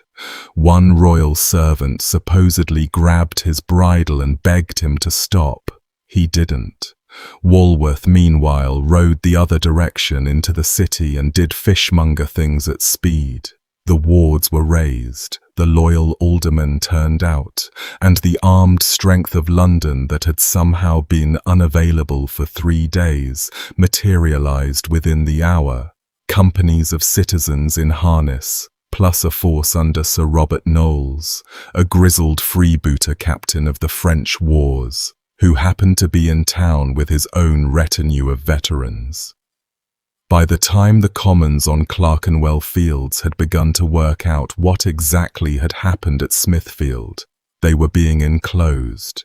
Armoured companies moving up around the fields, the ways back toward the city filling with steel, the boy king still in front of them, no longer looking quite so much like a hostage. And back at Smithfield, the last act of Wat Tyler's 9 days was playing out with a cruelty that tells you the government's confidence was back. The dying man had been carried by sympathizers into the hospital of St. Bartholomew's, right off the field, and laid in a bed in the master's own chamber, a roofer, bleeding out in the finest room of the house, monks around him. Walworth came back looking for him. His men went into the hospital, into the chamber, and pulled Tyler out of the bed, out of a hospital bed, a man with sword wounds through his body, carried him back out to the middle of Smithfield where the whole thing had happened, propped him up in front of what remained of the crowd, and struck his head off.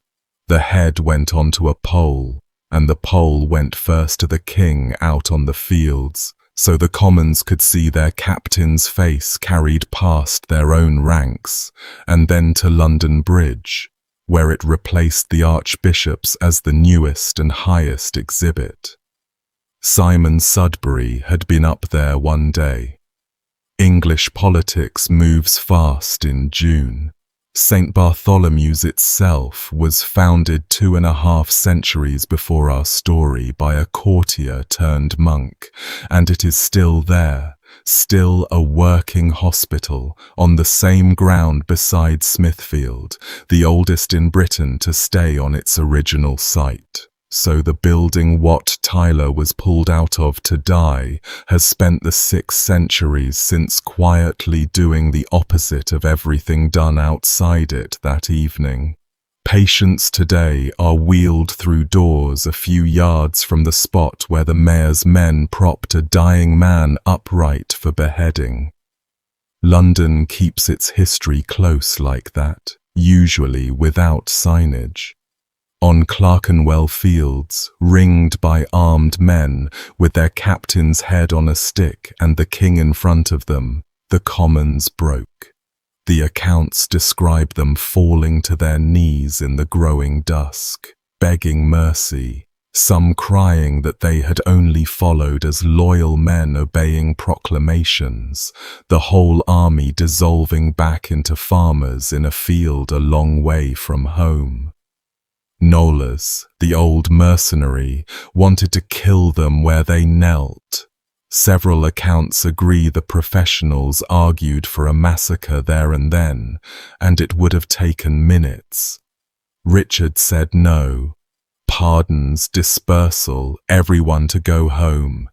And they went, streaming back over the bridge under Tyler's fresh head, back down the Kent road they'd come up singing a week before, carrying royal pardons that would turn out to be worth exactly as much as the charters.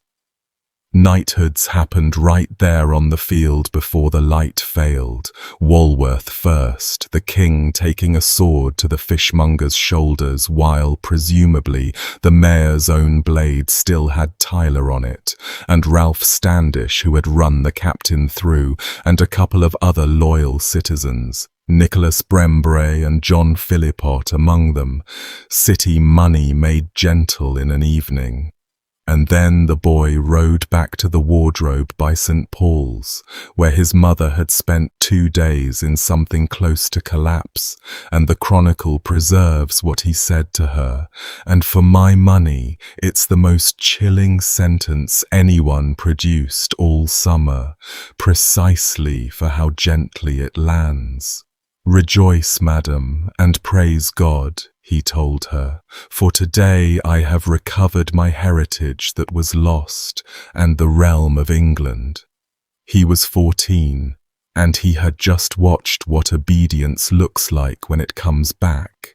Thousands of armed men kneeling to a crown because it was a crown. Historians have wondered, reasonably, how much of the rest of Richard II's strange, absolutist, doomed reign was forged in that one evening. A king who learned at 14 that his person, unarmed, could turn an army, might spend the rest of his life mistaking that miracle for the natural order. He'll be back at the end of the story. For now, the rising in London was over. 3 days after it began, and the men who had made it were walking home down the summer roads, pardons in their scrips, and behind them the government of England was picking itself up off the floor, counting its dead ministers, and reaching, with both hands, for the rope. The revenge took about 2 weeks to warm up, and then it ran for months. On the 18th of June, 3 days after Smithfield, commissions went out to the counties for the arrest and punishment of the rebels. On the 30th, a proclamation ordered all tenants back to their customary services, the exact obligations the Mile End charters had abolished a fortnight earlier. And on the 2nd of July, the mask came fully off. The charters of freedom and pardon themselves were formally revoked, annulled as extracted by force. Every sealed parchment in every cottage in Essex and Kent transformed by one instrument in chancery from a title of liberty into evidence of participation. The king, who had granted freedom to the Commons at Mile End on Saturday, spent the following weeks riding through those same Commons counties with an army, watching his judges hang them. Somewhere in those weeks, Walsingham stages it at Waltham in Essex around the 22nd of June. A delegation of Essex men came to the king to ask, with what strikes me as heartbreaking sincerity, whether the promises stood. They had his charter, they had his pardon, they wanted to confirm that they were, as promised, free. The answer Walsingham puts in the 14-year-old's mouth has become the most infamous speech attributed to any English king, and I'll give it to you as the monk wrote it, with the standing caution that the monk is our only witness and was composing history with the smoke still in his nostrils. "Villains you were," the king says, "and villains you are. In bondage you shall abide, and that not your old bondage, but one incomparably worse. For as long as we live, and by God's grace rule over this realm, we shall strive with mind, strength and goods to suppress you, so that the rigor of your servitude shall be an example to posterity." Whether the boy said it, or said something like it, or Walsingham wrote the government's whole policy up as a speech and hung it on the king, the policy itself was not in doubt by July, and one wrinkle belongs beside that speech. Months later, in the November Parliament, Richard personally floated the idea of freeing the villains by consent, and the assembled Lords and Commons refused him flat, in one voice, declaring they would never consent to it, were they all to die in one day. Make of that pairing what you will. The speech at Waltham is the one everybody quotes. The vote in November is the one with a paper trail. The Essex men, for their part, worked out where things stood without waiting for speeches, and some of them chose to die on their feet. In the last days of June, a rump of the county's rebels, the irreconcilables, the men from the first risings who had beheaded Beelknap's jurors and knew no pardon would ever cover them, dug in near Billericay, in and around the ancient woodland called Norsey Wood, behind ditches and carts chained together, and waited for the royal army. It found them on the 28th of June. Regular troops, knights and men-at-arms under the King's uncle Thomas of Woodstock and the veteran Sir Thomas Percy went through the carts and the ditch like weather. The engagement gets called the Battle of Billericay, and battle flatters it.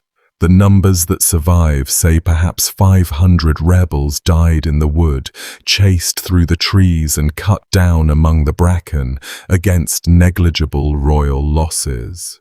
Local memory in Billericay has never quite let go of it. The wood is still there, you can walk it, and the earthworks are still legible under the leaf mould.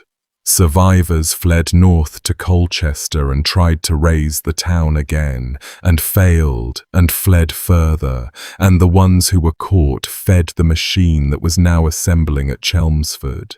The king himself arrived there at the start of July, and with him came the man whose name would become the era's shorthand for judicial killing, Sir Robert Tressilian, the new Chief Justice, replacing the murdered Cavendish.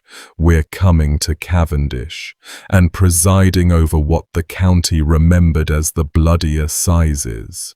Tressilian's method was simple and it worked. Juries were impanelled from the frightened localities and given to understand that thin indictments would be treated as sympathy with treason, that jurors who failed to name names might find their own on the next list. The names came. At Chelmsford, the gallows were built to industrial specification.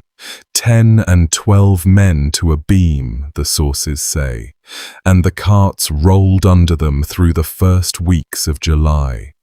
Thomas Baker of Fobbing, The man who had stood up in front of Bampton at Brentwood 5 weeks earlier and said no, the first no of the whole revolt, was hanged there on the 4th of July, and he got the traitor's full ritual, the punishment that recurs through everything that follows, and it ran like this.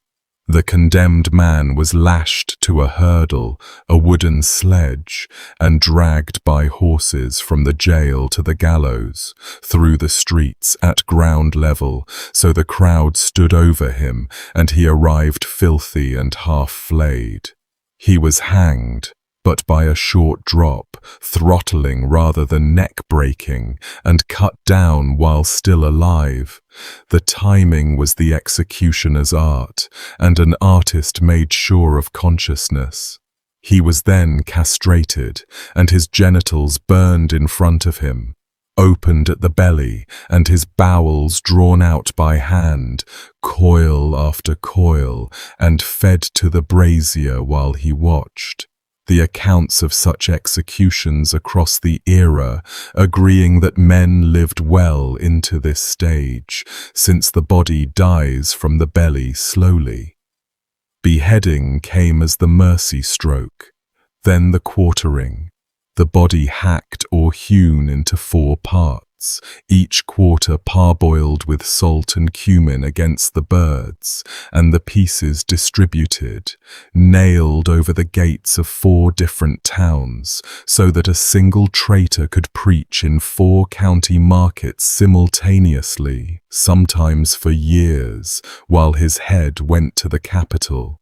Every man in 14th century England knew each step of that sequence by heart. When the crowds in the coming pages watch it done to men they knew, that's what they're watching. Hertfordshire's reckoning centred on St Albans, and St Albans is the whole revolt in miniature, millstones included. The town of St Albans lived, and had lived for centuries, entirely inside the fist of its abbey. The monastery was the landlord, the magistrate, and the market authority, and the abbots had spent 200 years grinding down every attempt by the townsmen to win the ordinary liberties other English towns enjoyed. Grinding is the operative word. The abbey held the monopoly of milling.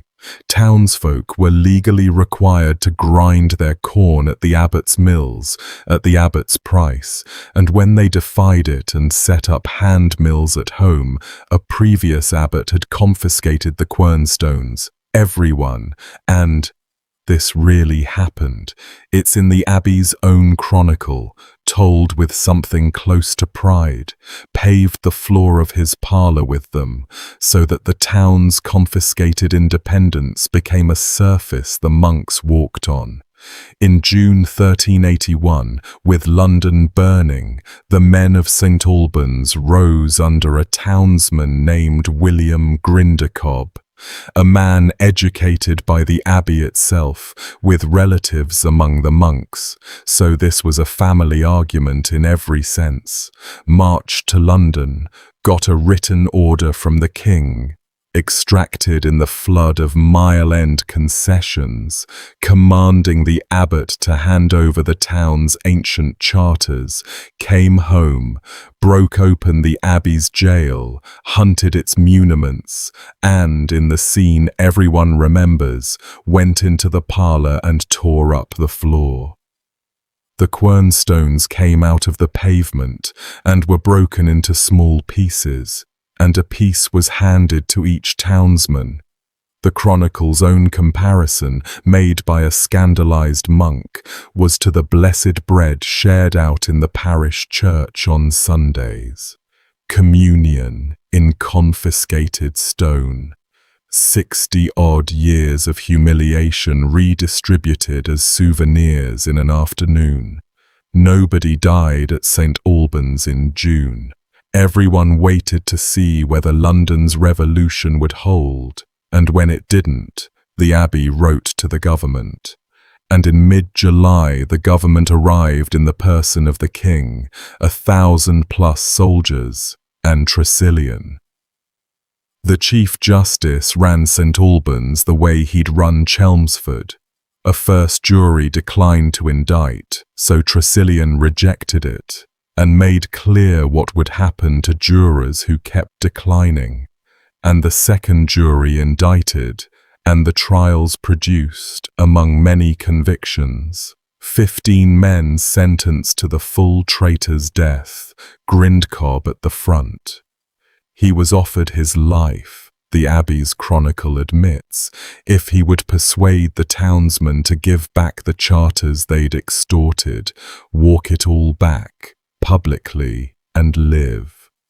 What he actually said to the assembled townsmen, as the Abbey's own hostile chronicler recorded it, deserves quoting, since even his enemies couldn't bring themselves to ruin it. "Fellow citizens," he said, "whom a scanty liberty has now relieved from long oppression, stand firm while you can, and do not fear for my punishment, since if I die for the cause of the liberty we have won, I shall think myself happy to end my life as such a martyr." They hanged him with the others, drawn and quartered, in his own town, under the Abbey's towers, with his monk relatives presumably somewhere in the watching crowd. And afterward came the detail that for me out-horrors the executions themselves. Once the king and the court moved on, the townspeople quietly cut the 15 bodies down, what was left of them, and buried their neighbours. Word reached the government, and an order came back in the king's name that the men of St Albans must dig their friends up again and rehang the remains on the gibbets, with iron chains this time so they'd hold, and the townsmen themselves had to do it. A writ survives insisting the town carry out the rehanging with their own hands, since no one else would touch the bodies, which by then were what 6 or 8 weeks of high summer makes of a hanged, drawn man. Neighbours, hauling the liquefying pieces of neighbours back up onto the beams through the stench, under guard, as a lesson in permanence. The remains stayed up into the following year. St Albans also hosted the most famous execution of the entire aftermath, and it happened before the town's own men died, in the same court session, in front of the same king. John Ball had slipped out of London in the collapse and gotten as far as Coventry in the Midlands, where he was found.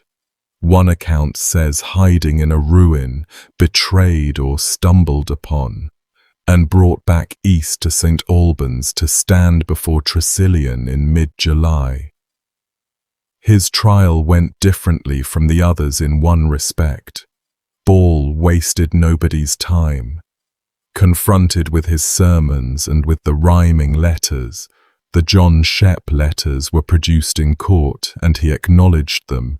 He admitted everything freely and declined to repent any of it.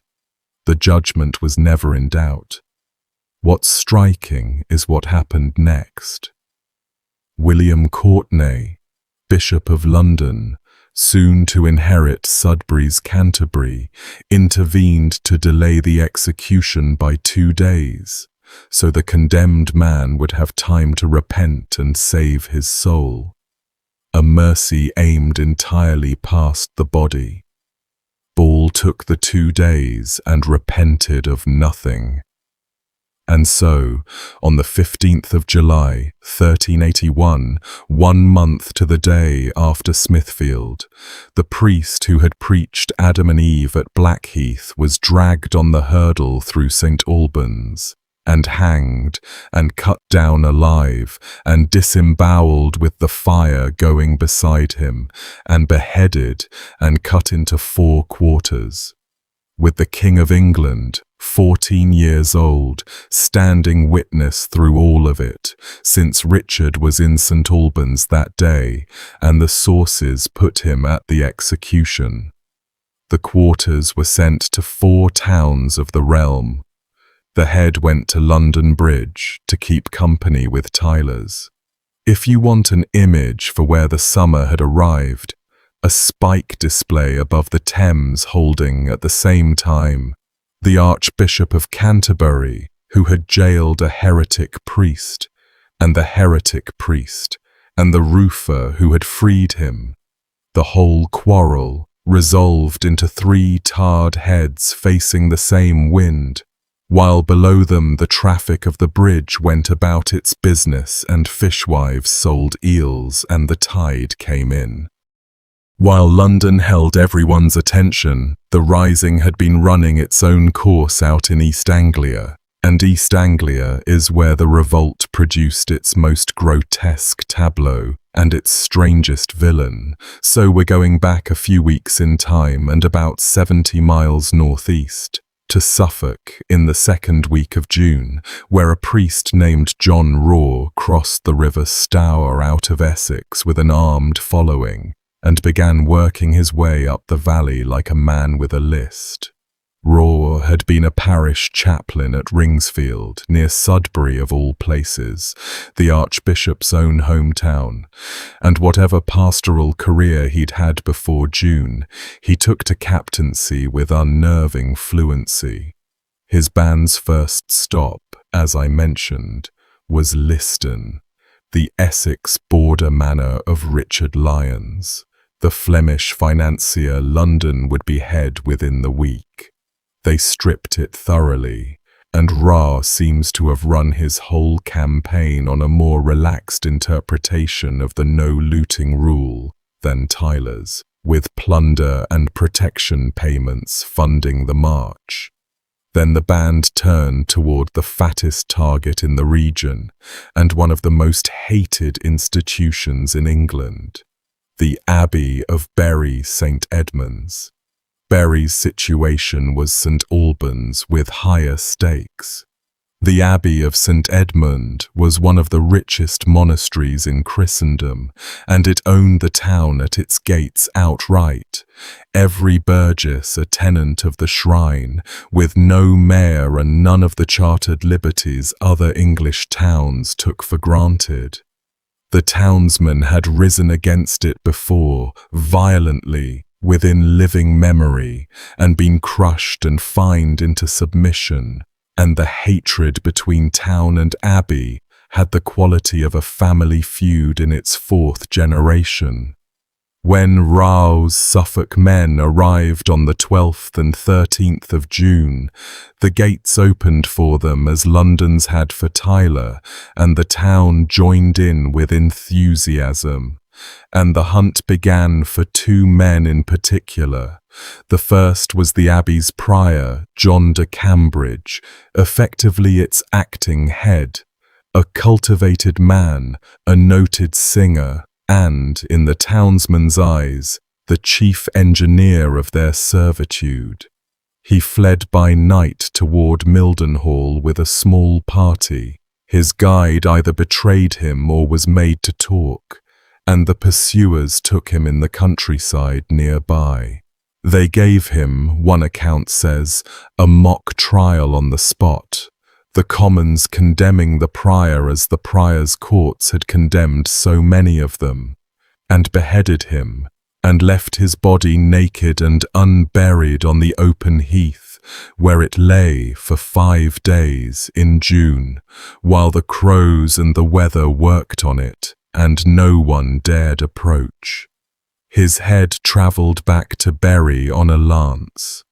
The second name on the list was bigger, Sir John Cavendish, Chief Justice of the King's Bench, the senior criminal judge in England, a Suffolk landowner whose career had been spent, among other things, enforcing the statute of labourers across the very counties now aflame, and, for good measure, Chancellor of the University of Cambridge. Word of the rising caught him at his manor near Bury, and he ran for it, making for the River Brandon at Lakenheath, where a boat was kept at the waterside. Across the water lay the fen country and a real chance of disappearing. He reached the bank with the mob in sight behind him, and a townswoman of Lakenheath, named in the records as Catherine Gaiman, got to the boat first and pushed it out into the stream and let the current take it, and stood there as the Chief Justice of England watched his last exit drift away. The crowd took him at the water's edge. They beheaded him. Some accounts add that he was given his own mock trial first, and his head went up on the pillory in the great market square at Bury, beside the priors, and this is where the Suffolk Rising composed the image that even 6 centuries later people flinch at. The two men had been friends in life.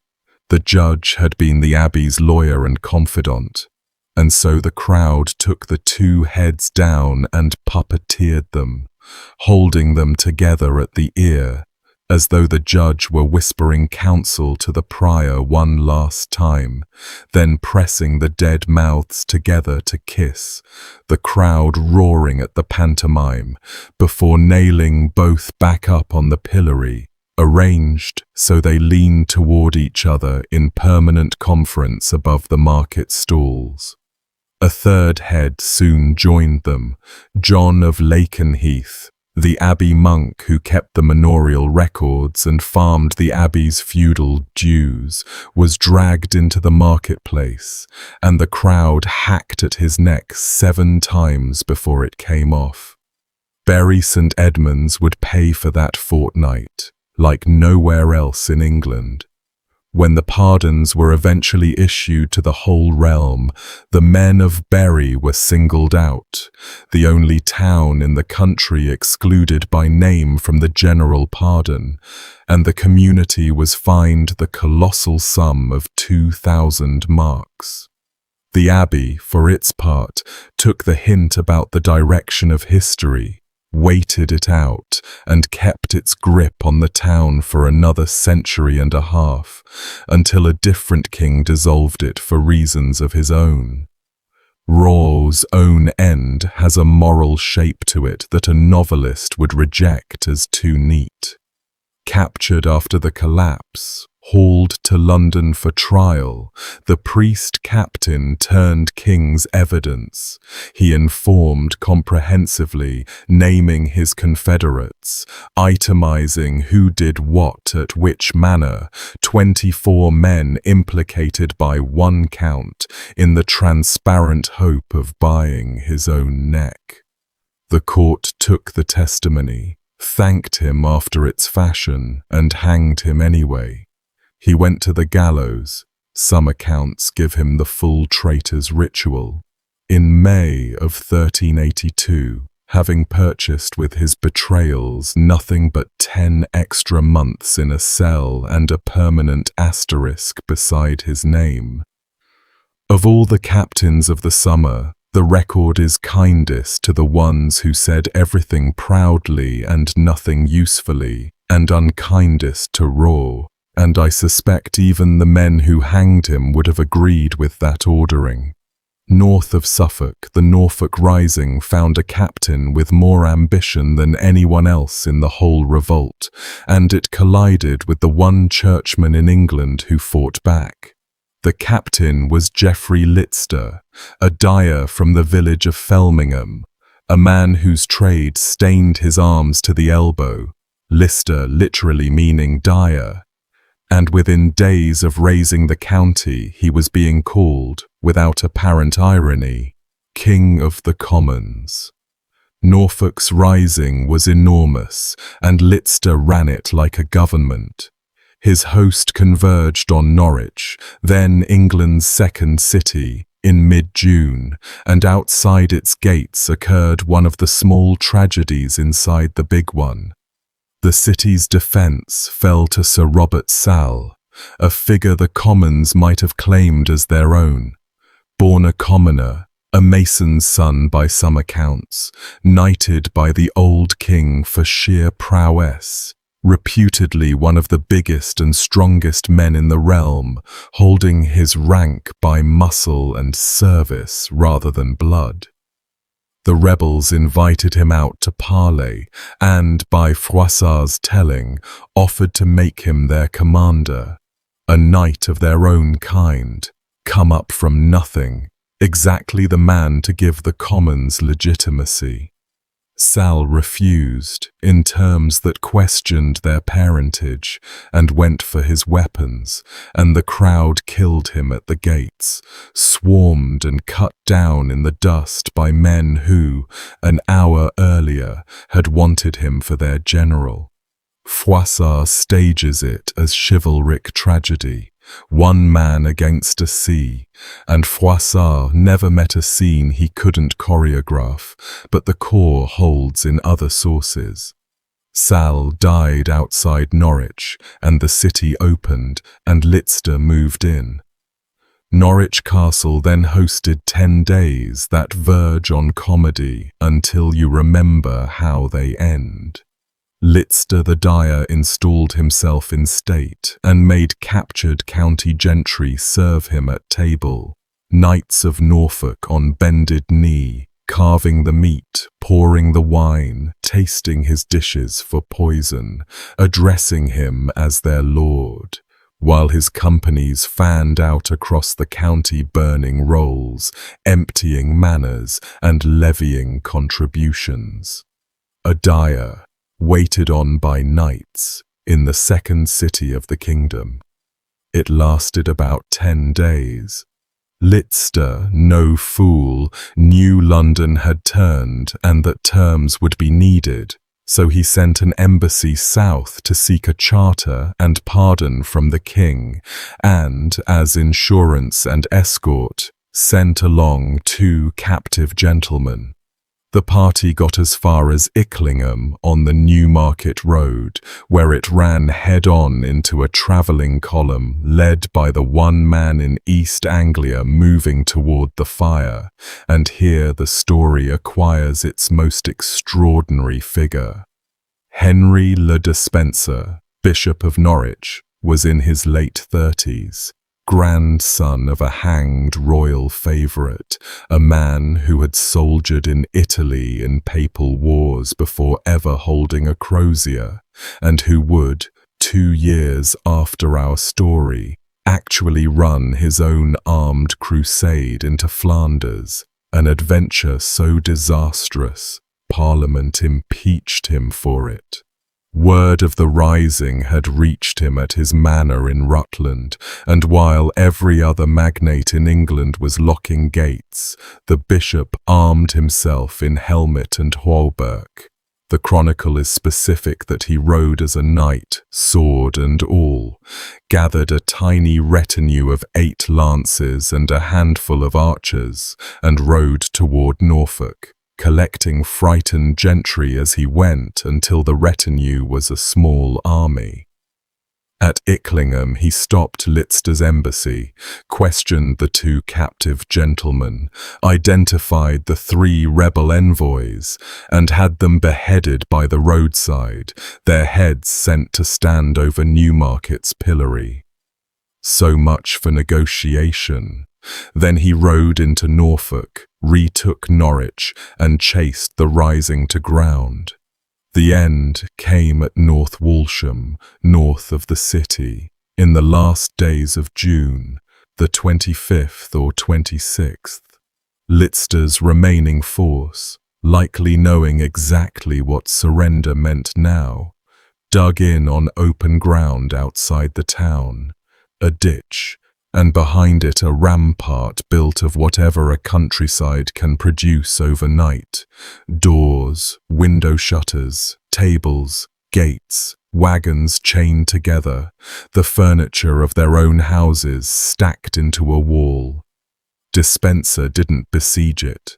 The chronicle says the bishop took a lance himself and went over the ditch in the first rush, grinding his teeth like a wild boar. That's Walsingham's image, a bishop of the church boar rushing a barricade, and the fight at the wall of doors was short and total.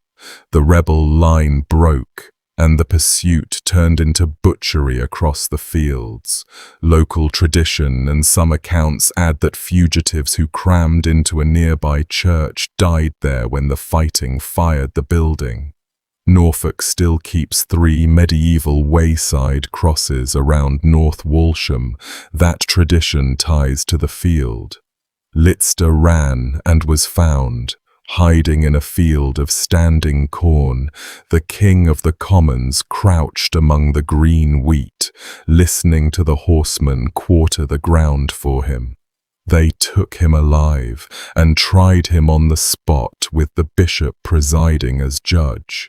Dispenser wearing within the same week the armour, the judicial robe and the stole, since the sentence was the full traitor's death, and the bishop insisted on performing every office himself. He heard Litster's confession. He absolved him, formally, as a priest, of the sins he had just condemned him for as a judge. And then, as the hurdle dragged the dyer to the gallows, Henry le Despencer walked beside it and held Litster's head up in his hands, cradling it off the ground the whole way, so that the road would not batter a dying man he had shriven.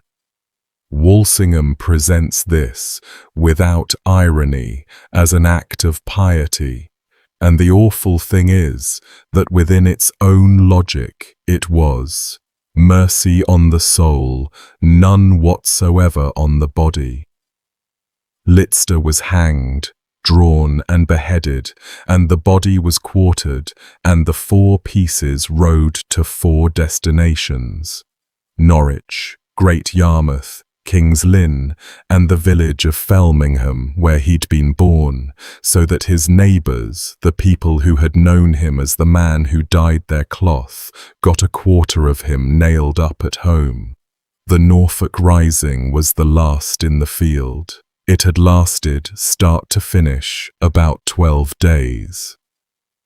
Despencer, for what it says about him, never changed. He held his bishopric for another quarter of a century, launched his catastrophic private crusade into Flanders 2 years later, and in 1399, when the entire English establishment abandoned Richard II inside a fortnight, the fighting bishop was one of the very few men in the kingdom who stayed loyal to the king and got himself arrested for it. And in Norwich Cathedral today hangs a painted altarpiece of the crucifixion, gold and crimson and astonishingly lovely, that scholars tie to the bishop's circle and that long tradition calls a thanksgiving, commissioned in gratitude for the defeat of the Rising. If the tradition holds, the finest surviving artwork of the whole affair is a victory offering for North Walsham, paid for by the man who charged the barricade, while the farmers under the fields outside town got no memorial at all beyond the other side's altar. Cambridge picked a different enemy, and its rising produced one of the revolt's few named women in full cry. The town of Cambridge lived under the thumb of its university, an odd arrangement to modernize, but the scholars held royal privileges that let them regulate the town's markets, its prices, its bread and ale, and try townsmen in their own courts, and the townsmen had loathed it for a century. On the night of the 15th of June, with the news from London running ahead of the facts, Cambridge rose. And this rising was respectable from the top down, with the mayor himself and prominent burgesses at the front of it, alongside country rebels drifting in from the Ra orbit. They sacked Corpus Christi College, which held rich town properties, and broke into Great St. Mary's, the university church, and hauled out the university's common chest, the archive of every charter, privilege and title deed the scholars held. and carried the lot to the market square, stacked it, and burned it. University documents fed a public bonfire while the town cheered, and into the firelight stepped an old townswoman named Marjorie Starr, who gathered the ashes up in double handfuls and threw them into the wind over the crowd, crying, the words come down in the record, "Away with the learning of clerks, away with it," scattering the university's memory over the marketplace like a sower. The town then forced the university, under seal, to renounce its privileges and submit to borough law, parchment concessions with a fortnight's life expectancy. When the Crown's men arrived, the sequence ran as it ran everywhere. Concessions annulled, ringleaders tried, the mayor hauled before justices. And the coda stings even now. The Crown, reviewing the whole affair, punished the town by transferring even more authority over it to the university, oversight of weights, measures, bread and ale handed to the scholars as compensation, and Cambridge town would spend, literally, the next 500 years trying to get out from under the settlement imposed that summer. Marjorie Starr vanishes from the record entirely, one shout and a handful of ash, and as historical immortality goes, that is more than most of us will manage. The full map of that June is bigger than I can walk you through town by town. Risings or riots flared at Norwich and Yarmouth, at Ipswich, at Scarborough, far up the Yorkshire coast, where rebels went hooded in a livery of white capes, at Bridgewater, down in Somerset, at Winchester, with echoes as far as York and Chester. But the pattern held everywhere. A few days of fire aimed at records and enemies, then collapse the moment London's news turned, then the arrival of men with commissions. So pull the camera back and look at what the suppression amounted to in total. The judicial killings ran from late June through the autumn, with a second, smaller spasm the following spring. Contemporary chroniclers who liked round figures the way monks like round figures threw out totals as high as 7,000 dead in the repression. One older tradition claims 1,500 executions in Kent alone. Modern historians, working from the actual assize rolls and King's Bench files, come in lower and more carefully at something like 1,500 dead across the whole reckoning, hangings after trial, beheadings without one, the battlefield dead of Billericay and North Walsham folded in. 1,500 against perhaps a few hundred killed by the rebels themselves in their whole 3 weeks. The majority of those being the Flemings of London, whose killers, once more, almost all walked. However you weigh the counts, the Crown's answer outkilled the Rising by a wide margin, and it did its killing slowly, legally, town by town, with paperwork. By August, even the government seems to have sensed the diminishing returns of the display. The king ordered an end to summary executions, insisting on due process. The gallows had gotten ahead of the courts. And in December, a general amnesty opened, letting most surviving rebels buy pardons at a price. A nice piece of fiscal recycling by a regime that had, after all, started all this by needing money. The amnesty came studded with exclusions. A schedule of named individuals too guilty to redeem, plus, as we saw, the entire town of Bury St. Edmunds. And with that, the file on the summer was formally closed, and the arguing over what it had all meant could begin. And it has not stopped since. A confession about sources while the gibbets are still fresh in your mind. Essentially, everything narrative we know about 1381 comes from 4 or 5 chronicles, and every one of them was written by the rebellion's enemies. Thomas Walsingham was a monk of St. Albans, a monk, in other words, of the exact abbey whose parlour floor the rebels tore up, writing within smelling distance of the chained bodies on the gibbets outside, and his account is the most vivid and the most venomous. His rebels bray like animals, his ball is a devil's preacher, and the great set-piece speeches, Waltham's rustics and Straw's scaffold confession among them, flow from his pen alone. Henry Knighton at Leicester runs milder and preserves details the others drop, including that queasy story about the tax commissioners and the girls.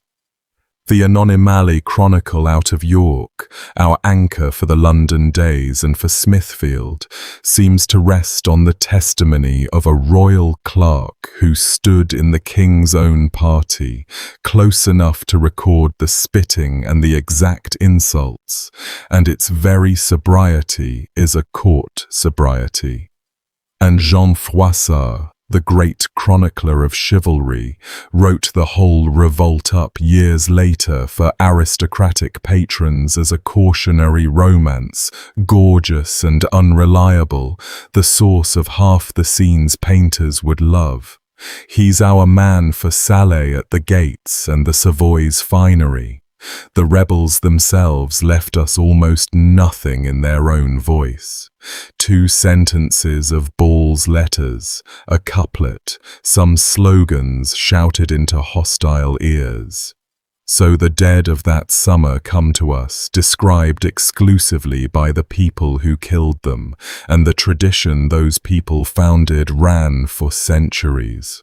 For 400 years afterward, English writers reached for Wat Tyler and Jack Straw as bywords for the mob. Only in recent generations have researchers gone systematically at the other archive. The indictments, the Esquita's files, the pardon rolls, thousands of names. And the picture that emerges from the legal paperwork quietly corrects the monks at every turn. The people in the files are not a howling residue. They are constables, reeves, bailiffs, jurors, brewers, smiths, carpenters, bakers, more than a few clergy, and a striking number of women. Johanna Farrower commanding at the Savoy, Catherine Gayman at the water's edge, Marjorie Starr in the firelight, the responsible middle of village England, the people who ran things, risen from the parish bench rather than the gutter, armies of the settled, revolting against their own paperwork. The monks called them beasts. Their own county records call them by office and trade. You can decide which archive to trust about what they were. I know where I've landed. And what did the 1500 buy in the end? On the surface, nothing but the rope. Every charter annulled, every concession revoked, serfdom reaffirmed by a unanimous parliament, the captains in quarters over 4 counties' gates. Look 10 years down the road, though, and the ledger starts to complicate. Begin with the instrument that caused it all. The poll tax died at Billericay and North Walsham as surely as the rebels did. The government abandoned the 3rd tax's arrears. They were uncollectible and everyone knew why, and no English government attempted another flat-rate head tax for over a century. When one finally tried in 1513, it failed so badly it raised a fraction of its target and was quietly shelved. The lesson had a very long half-life. Serfdom, meanwhile, the great cause, the thing Ball preached and Tyler died demanding, and Parliament swore in one voice to preserve, simply rotted away over the following 3 or 4 generations, and historians have spent lifetimes arguing over how much of that rot the revolt caused. The honest answer seems to run: the economics were already doing it, and the fear helped. Wages kept rising and tenants kept walking, and after 1381, every lord contemplating a hard line on services had a fresh mental image of what a hard line could summon up his own lane. Court rolls in the decades after show lords quietly commuting labour services for cash, leasing out their home farms, converting villein tenures into copyhold, the peasant's copy of the manor roll entry now protecting him rather than binding him, the parchment finally changing sides. By the time a century had passed, villeinage was a curiosity. The last few bondmen on Crown estates were being formally freed as late as 1574, under Elizabeth, by a commission that treated them as living fossils. Ball's England of no bondmen arrived, in other words, at a shuffle unannounced over the course of 100 years, achieved by exactly the people the revolt had championed, doing exactly what the Statute of Labourers had forbidden, asking for more and walking when refused. And the fear lasted longest of all. A full generation on, in 1413, officials in Sussex were recording villagers in real terror at rumours that Jack Straw was coming again. Straw, whose head had been tar on a spike for 30 years by then, still marching through country rumour. The government of the day took such rumours seriously enough to investigate them. Dead captains kept better discipline over English nightmares than living ones ever managed over English counties. One county remains before we move on, the one that had started the London March, and its punishment came tailored. Kent proudly held no villains, and a county with no villains could not be threatened with worse bondage, so it was threatened with steel instead. Commissions under the earls swept the county through July. Sessions sat at Maidstone and Canterbury, on the very ground where Ball had walked free, and the monks had been told to elect a new archbishop, and the gallows did in Kent what they did everywhere else, with the extra spice that many Kentish jurors were being asked to indict men they had marched beside 4 weeks earlier. Some did it eagerly, settling private scores under royal cover. The files show neighbours denouncing neighbours over old land disputes dressed up as treason. A reminder that machinery like this never runs only on justice. Others dragged their feet, and the records preserve juries returning carefully minimal findings, naming the dead and the fled while shielding the living, a quiet sabotage conducted in Latin formulas. The Crown noticed and grumbled and pushed, and in the end Kent buried its share of the 1500, and the ports went back to watching for French sails, and the county kept its opinion of the whole affair to itself for 600 years, apart from naming the odd pub after Wat Tyler, which in England counts as a monument. And while the courts sat, the harvest came due. August had no interest in who was hanging where. The corn ripened over the whole southeast on schedule, and the same lords who had spent July reshackling their tenants discovered they still needed those tenants' arms immediately. At harvest wages the statute pretended did not exist, and every steward quietly paid anyway. So the last surreal image of the summer is this: men mowing barley in their own fields within sight of gibbets holding their neighbours for illegal wages under the law they had failed to burn, getting the year's grain in on time. The books balanced. The books always balanced.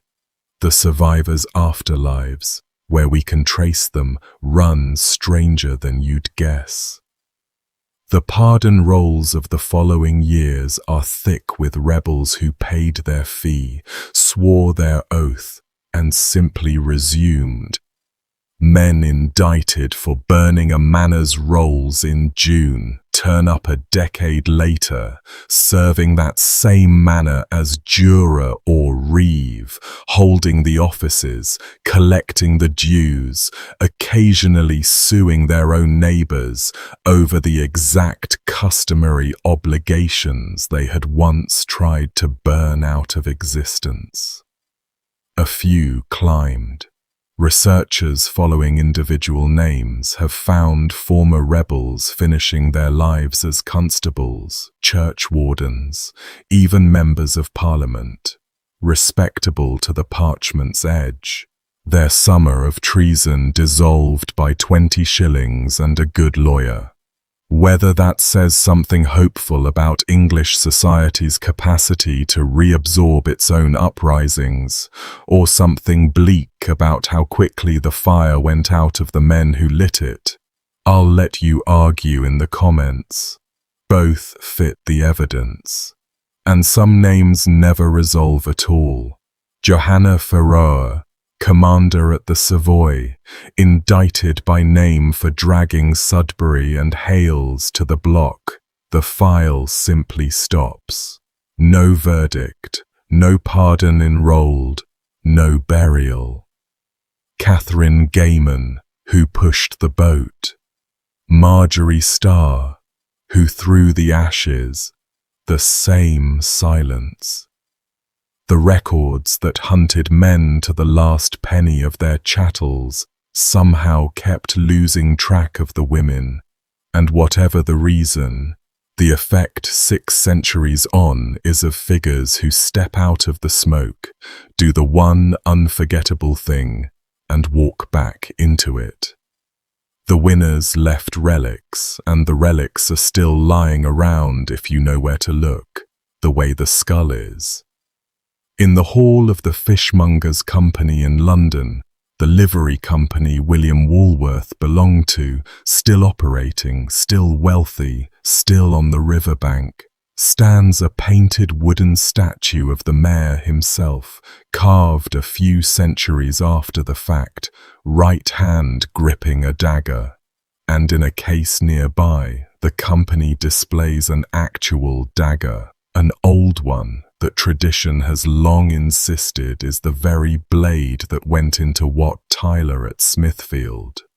The company treasured the association so much that a story grew up, repeated confidently for centuries, that the dagger in the corner of the City of London's coat of arms was added to commemorate Walworth's blow, the city literally wearing the weapon on its shield. Heralds will tell you the symbol is older than 1381 and almost certainly the sword of St. Paul, and the fishmonger's dagger has as much verifiable connection to Smithfield as any 400-year-old blade in a case has to anything. The legends mirror the skull in the Suffolk vestry exactly. Both sides kept trophies.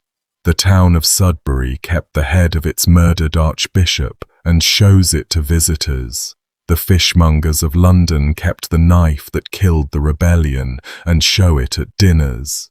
600 years of polishing on both objects.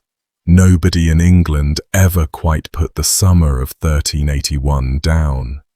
One more afterlife belongs to a building, and it might be the strangest of the lot. The Savoy was never rebuilt. John of Gaunt came back from his Scottish refuge in the autumn to find the finest house in England reduced to a broken shell above a poisoned cellar, and he simply left it. He had the money to raise it twice over. He never laid a stone. For more than a century, the ruin stood on the Strand between London and Westminster, the most expensive scar in the kingdom. Every traveller on the busiest road in England riding past the blackened walls, and the 32 men who had drunk themselves into the cellar in June 1381, presumably still down there under it all, since nobody records anyone digging. Only under Henry VII did the site come back to life, and the choice of use lands with real strangeness. The old king's will endowed, on the ground where the Duke's gold had been hammered flat. The Savoy Hospital, a great charitable foundation, beds for 100 poor men a night, paupers sleeping where the tapestries had burned. The hospital's chapel still stands, tucked behind the modern streets, one of the quietest medieval rooms in London. And the rest of the precinct carries a name you will absolutely recognize. Since in the 1880s, a theatrical impresario built first a theatre and then a grand hotel on Savoy ground. And to this day, people drink cocktails and hold weddings at the Savoy, on the footprint of the revolt's greatest bonfire. And I have yet to find any evidence that the hotel mentions the cellar to its guests. The memory of the rising itself went through stranger costume changes than the real estate did. For its first 4 centuries, the revolt lived in English culture as a horror story told by the winners. An anonymous London play printed in the 1590s put Jack Straw on the Elizabethan stage as a cautionary grotesque, and preachers and pamphleteers reached for Tyler's name for hundreds of years whenever they needed a shorthand for the world turned upside down. Then the polarity flipped. Radicals of the 1790s, marinated in revolutions on both sides of the Atlantic, rediscovered the men of 1381 as ancestors, and the flip produced one of the great embarrassments in English literary history. Robert Southey, as a fiery 20-year-old in 1794, wrote a verse drama celebrating Wat Tyler as a hero of liberty, then thought better of publishing it, grew up, grew comfortable, and became poet laureate, at which point, in 1817, his political enemies got hold of the manuscript and printed it without his permission, purely to hang the young radical around the old courtier's neck. Southey sued to stop it and lost, the court declining to protect a work its author was ashamed of, and the pirated Wat Tyler went on to sell in the tens of thousands, comfortably outselling everything the laureate published on purpose. Later in the century, William Morris built a whole dream vision novel around a night spent talking with John Ball, and the couplet about Adam and Eve rolled on through banners and speeches into our own time, 600 years of mileage out of 14 words from an excommunicated priest. Even the event's name is part of the costume drama. Nobody in 1381 called it the Peasants' Revolt. That label was pinned on by historians centuries later, and as we've seen, Half the people hanged for it were nothing like peasants. The generation that lived through it had their own name for those weeks, and it might be the best one anybody's found. They called it the hurling time, the time when everything was hurled. The men who ran the suppression mostly came to endings a moralist could have scripted. William Walworth got the gentle version.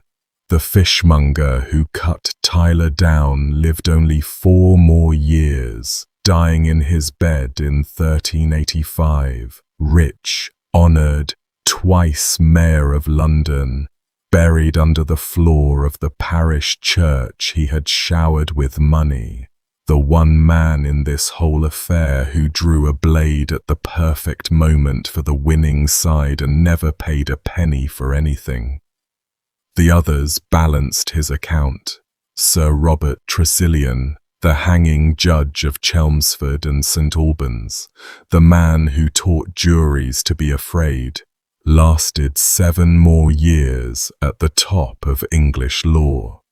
In the political convulsion of 1388, a faction fight we'll get to in a moment, he ended up on the losing side, condemned as a traitor by a process every bit as predetermined as his own assizes, and was found in hiding, disguised, in a house within sight of the very Parliament that wanted him. They dragged him to Tyburn on a hurdle, the same ride he had ordered for so many farmers, and hanged him. And to make sure of it, his throat was cut as he dangled.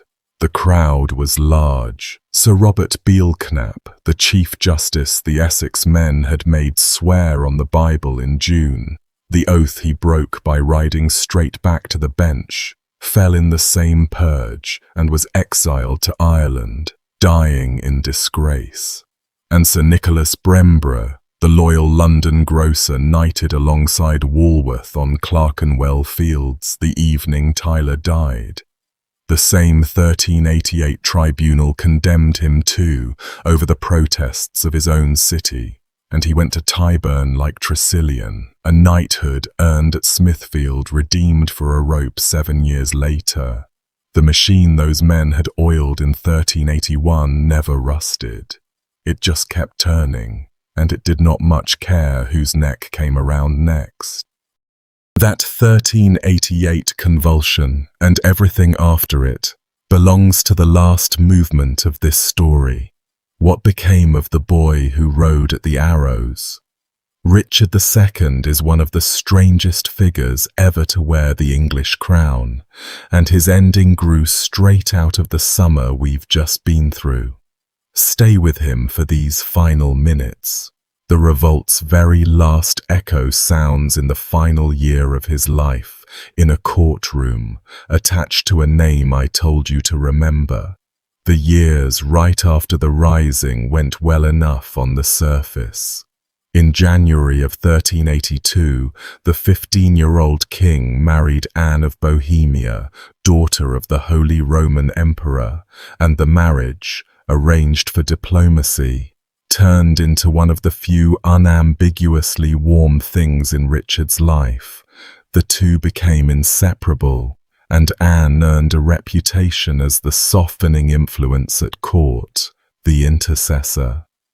Petitioning the king for mercy through the Queen became almost a formal channel, and among her first recorded intercessions were pleas on behalf of the very rebels of 1381, backing the general amnesty, putting her name behind pardons for men who had burned half the southeast.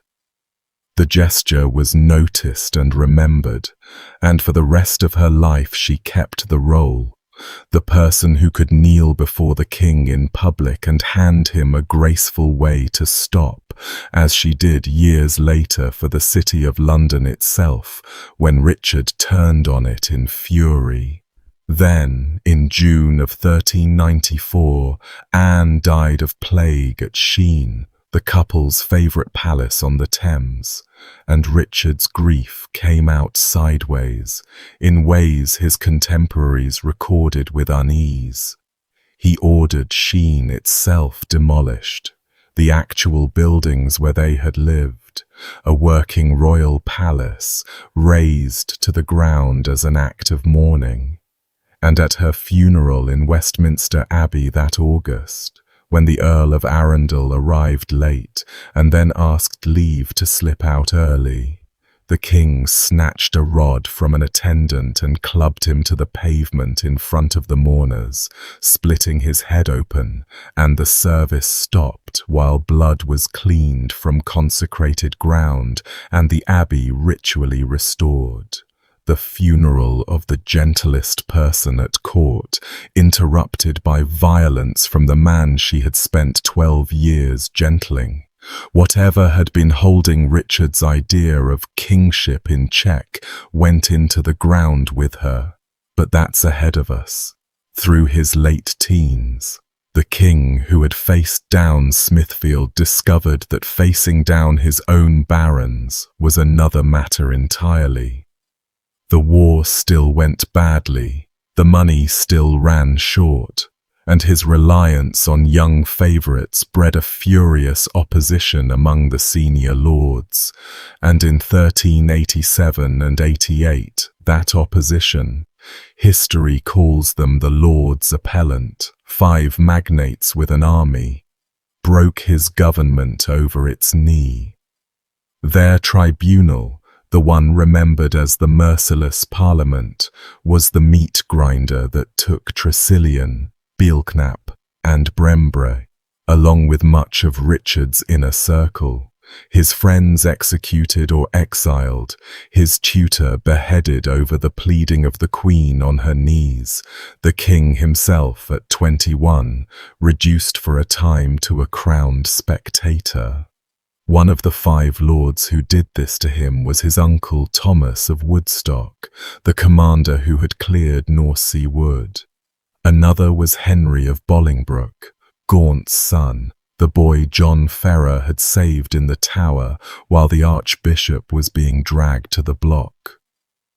The 2 14-year-olds of 1381, the king and the cousin, were now grown men on opposite sides of a feud that would eat them both. Richard waited 9 years to answer, and when the answer came, it came with the patience of a man who had been rehearsing since childhood. Through the early 1390s he governed mildly, rebuilt his position, smiled at his old enemies, gave every sign of having moved on. Then, in July of 1397, he moved in a single coordinated stroke. The 3 senior appellants were arrested in one season.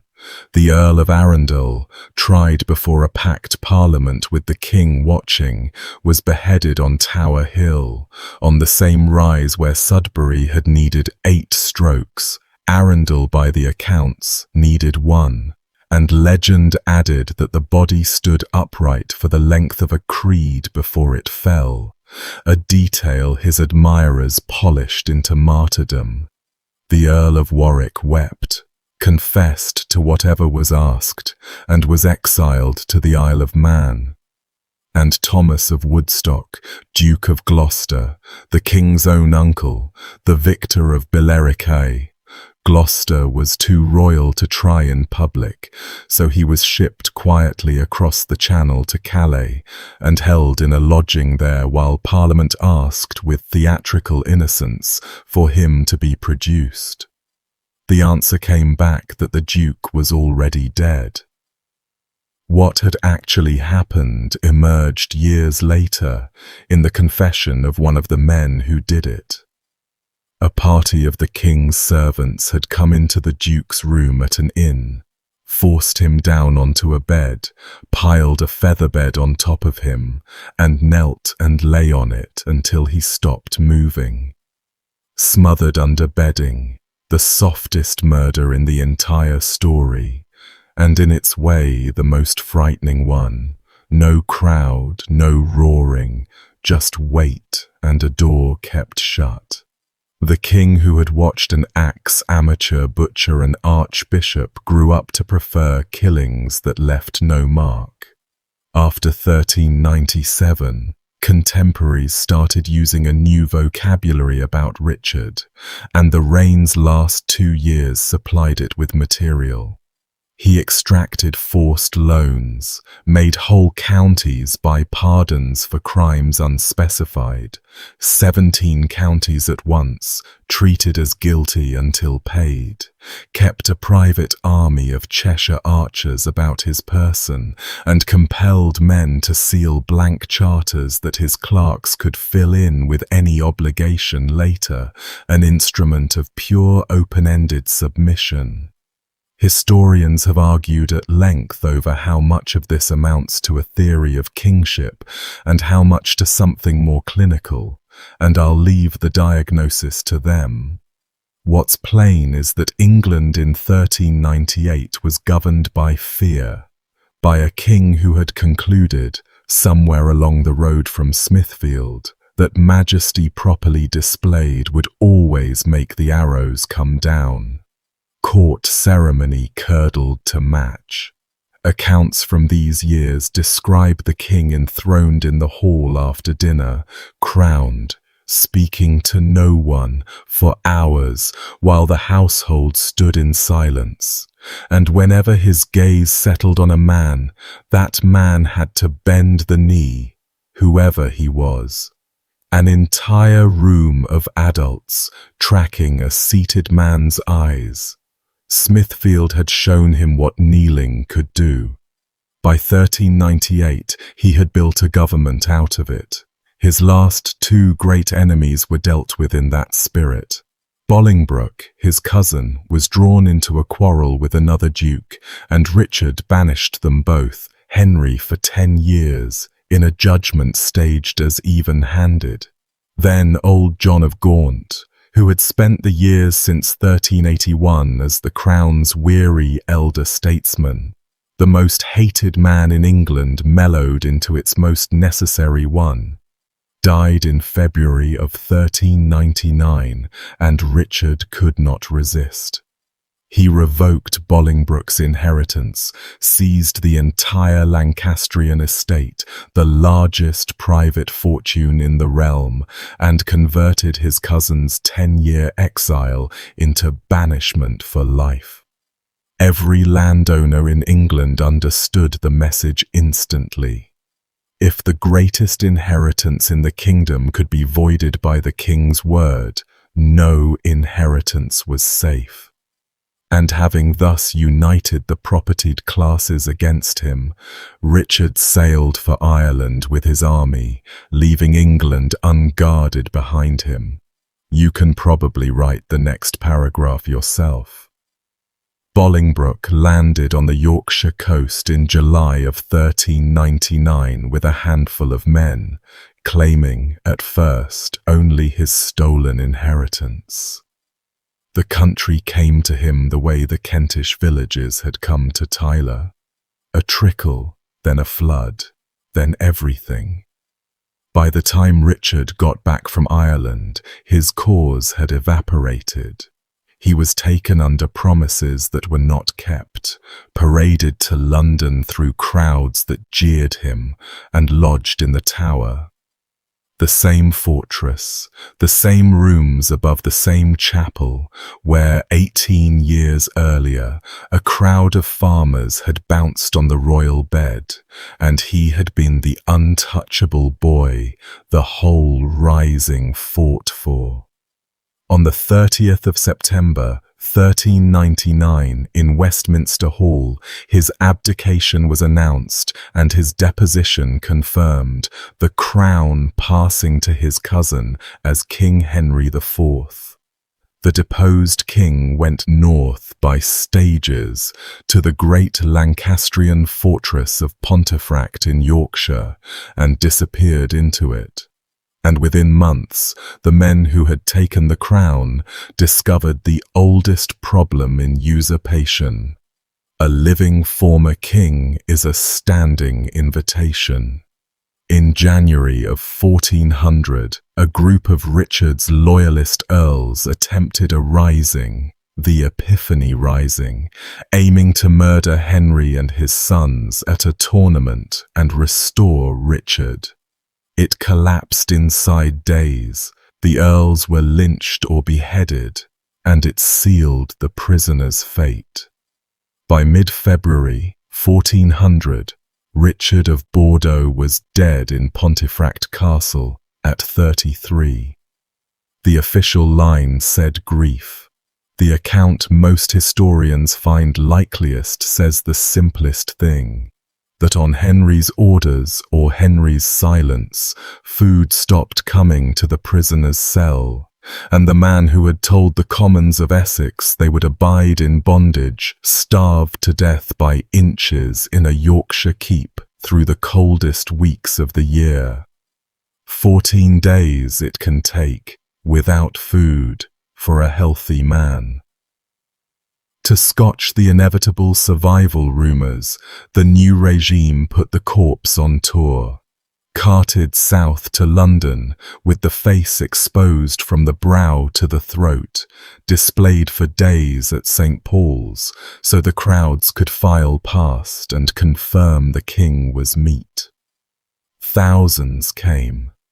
Among the older ones surely were people who had stood at Smithfield 19 years earlier and watched a boy ride out alone at their bows and believed, for one June evening, that he was their captain. And the Epiphany Rising, the botched plot that killed him, carries the very last thread of our story, the one I've been holding since the tower fell.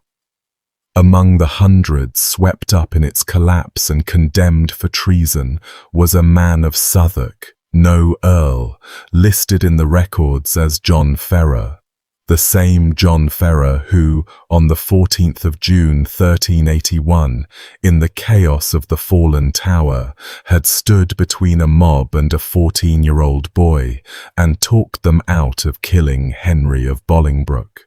19 years later, that boy was King Henry IV, and the man who had saved his life was kneeling before his justice as a convicted traitor who had just tried to have him murdered. The pardon survives on the rolls, and it gives the reason in plain words. Ferrer was spared expressly for the service he had rendered in the Tower of London, in that marvellous and horrible time when he had saved the king's life. One life handed back across 2 decades, from the worst week England ever inflicted on itself, settled like a debt. Of all the parchment that summer produced, the tax rolls that started it, the court rolls that burned, the charters that lied, the indictments that hanged, the one document that kept its word to the end was a mercy, written for a guardsman, redeemable once. All right, that's the revolt, and that's me done for this one. If you made it all the way here, you're the exact reason this channel exists. And I'd love to know in the comments where you're listening from and which detail is going to sit with you at 3 in the morning. For me, it's the quiet under the Savoy on day 8. Massive thanks once more to the Patreon crew and the YouTube members for making these deep dives possible. Every link to support the channel is in the description and the pinned comment if you fancy joining. Take care of yourselves, sleep well if you can, and I'll see you in the next one.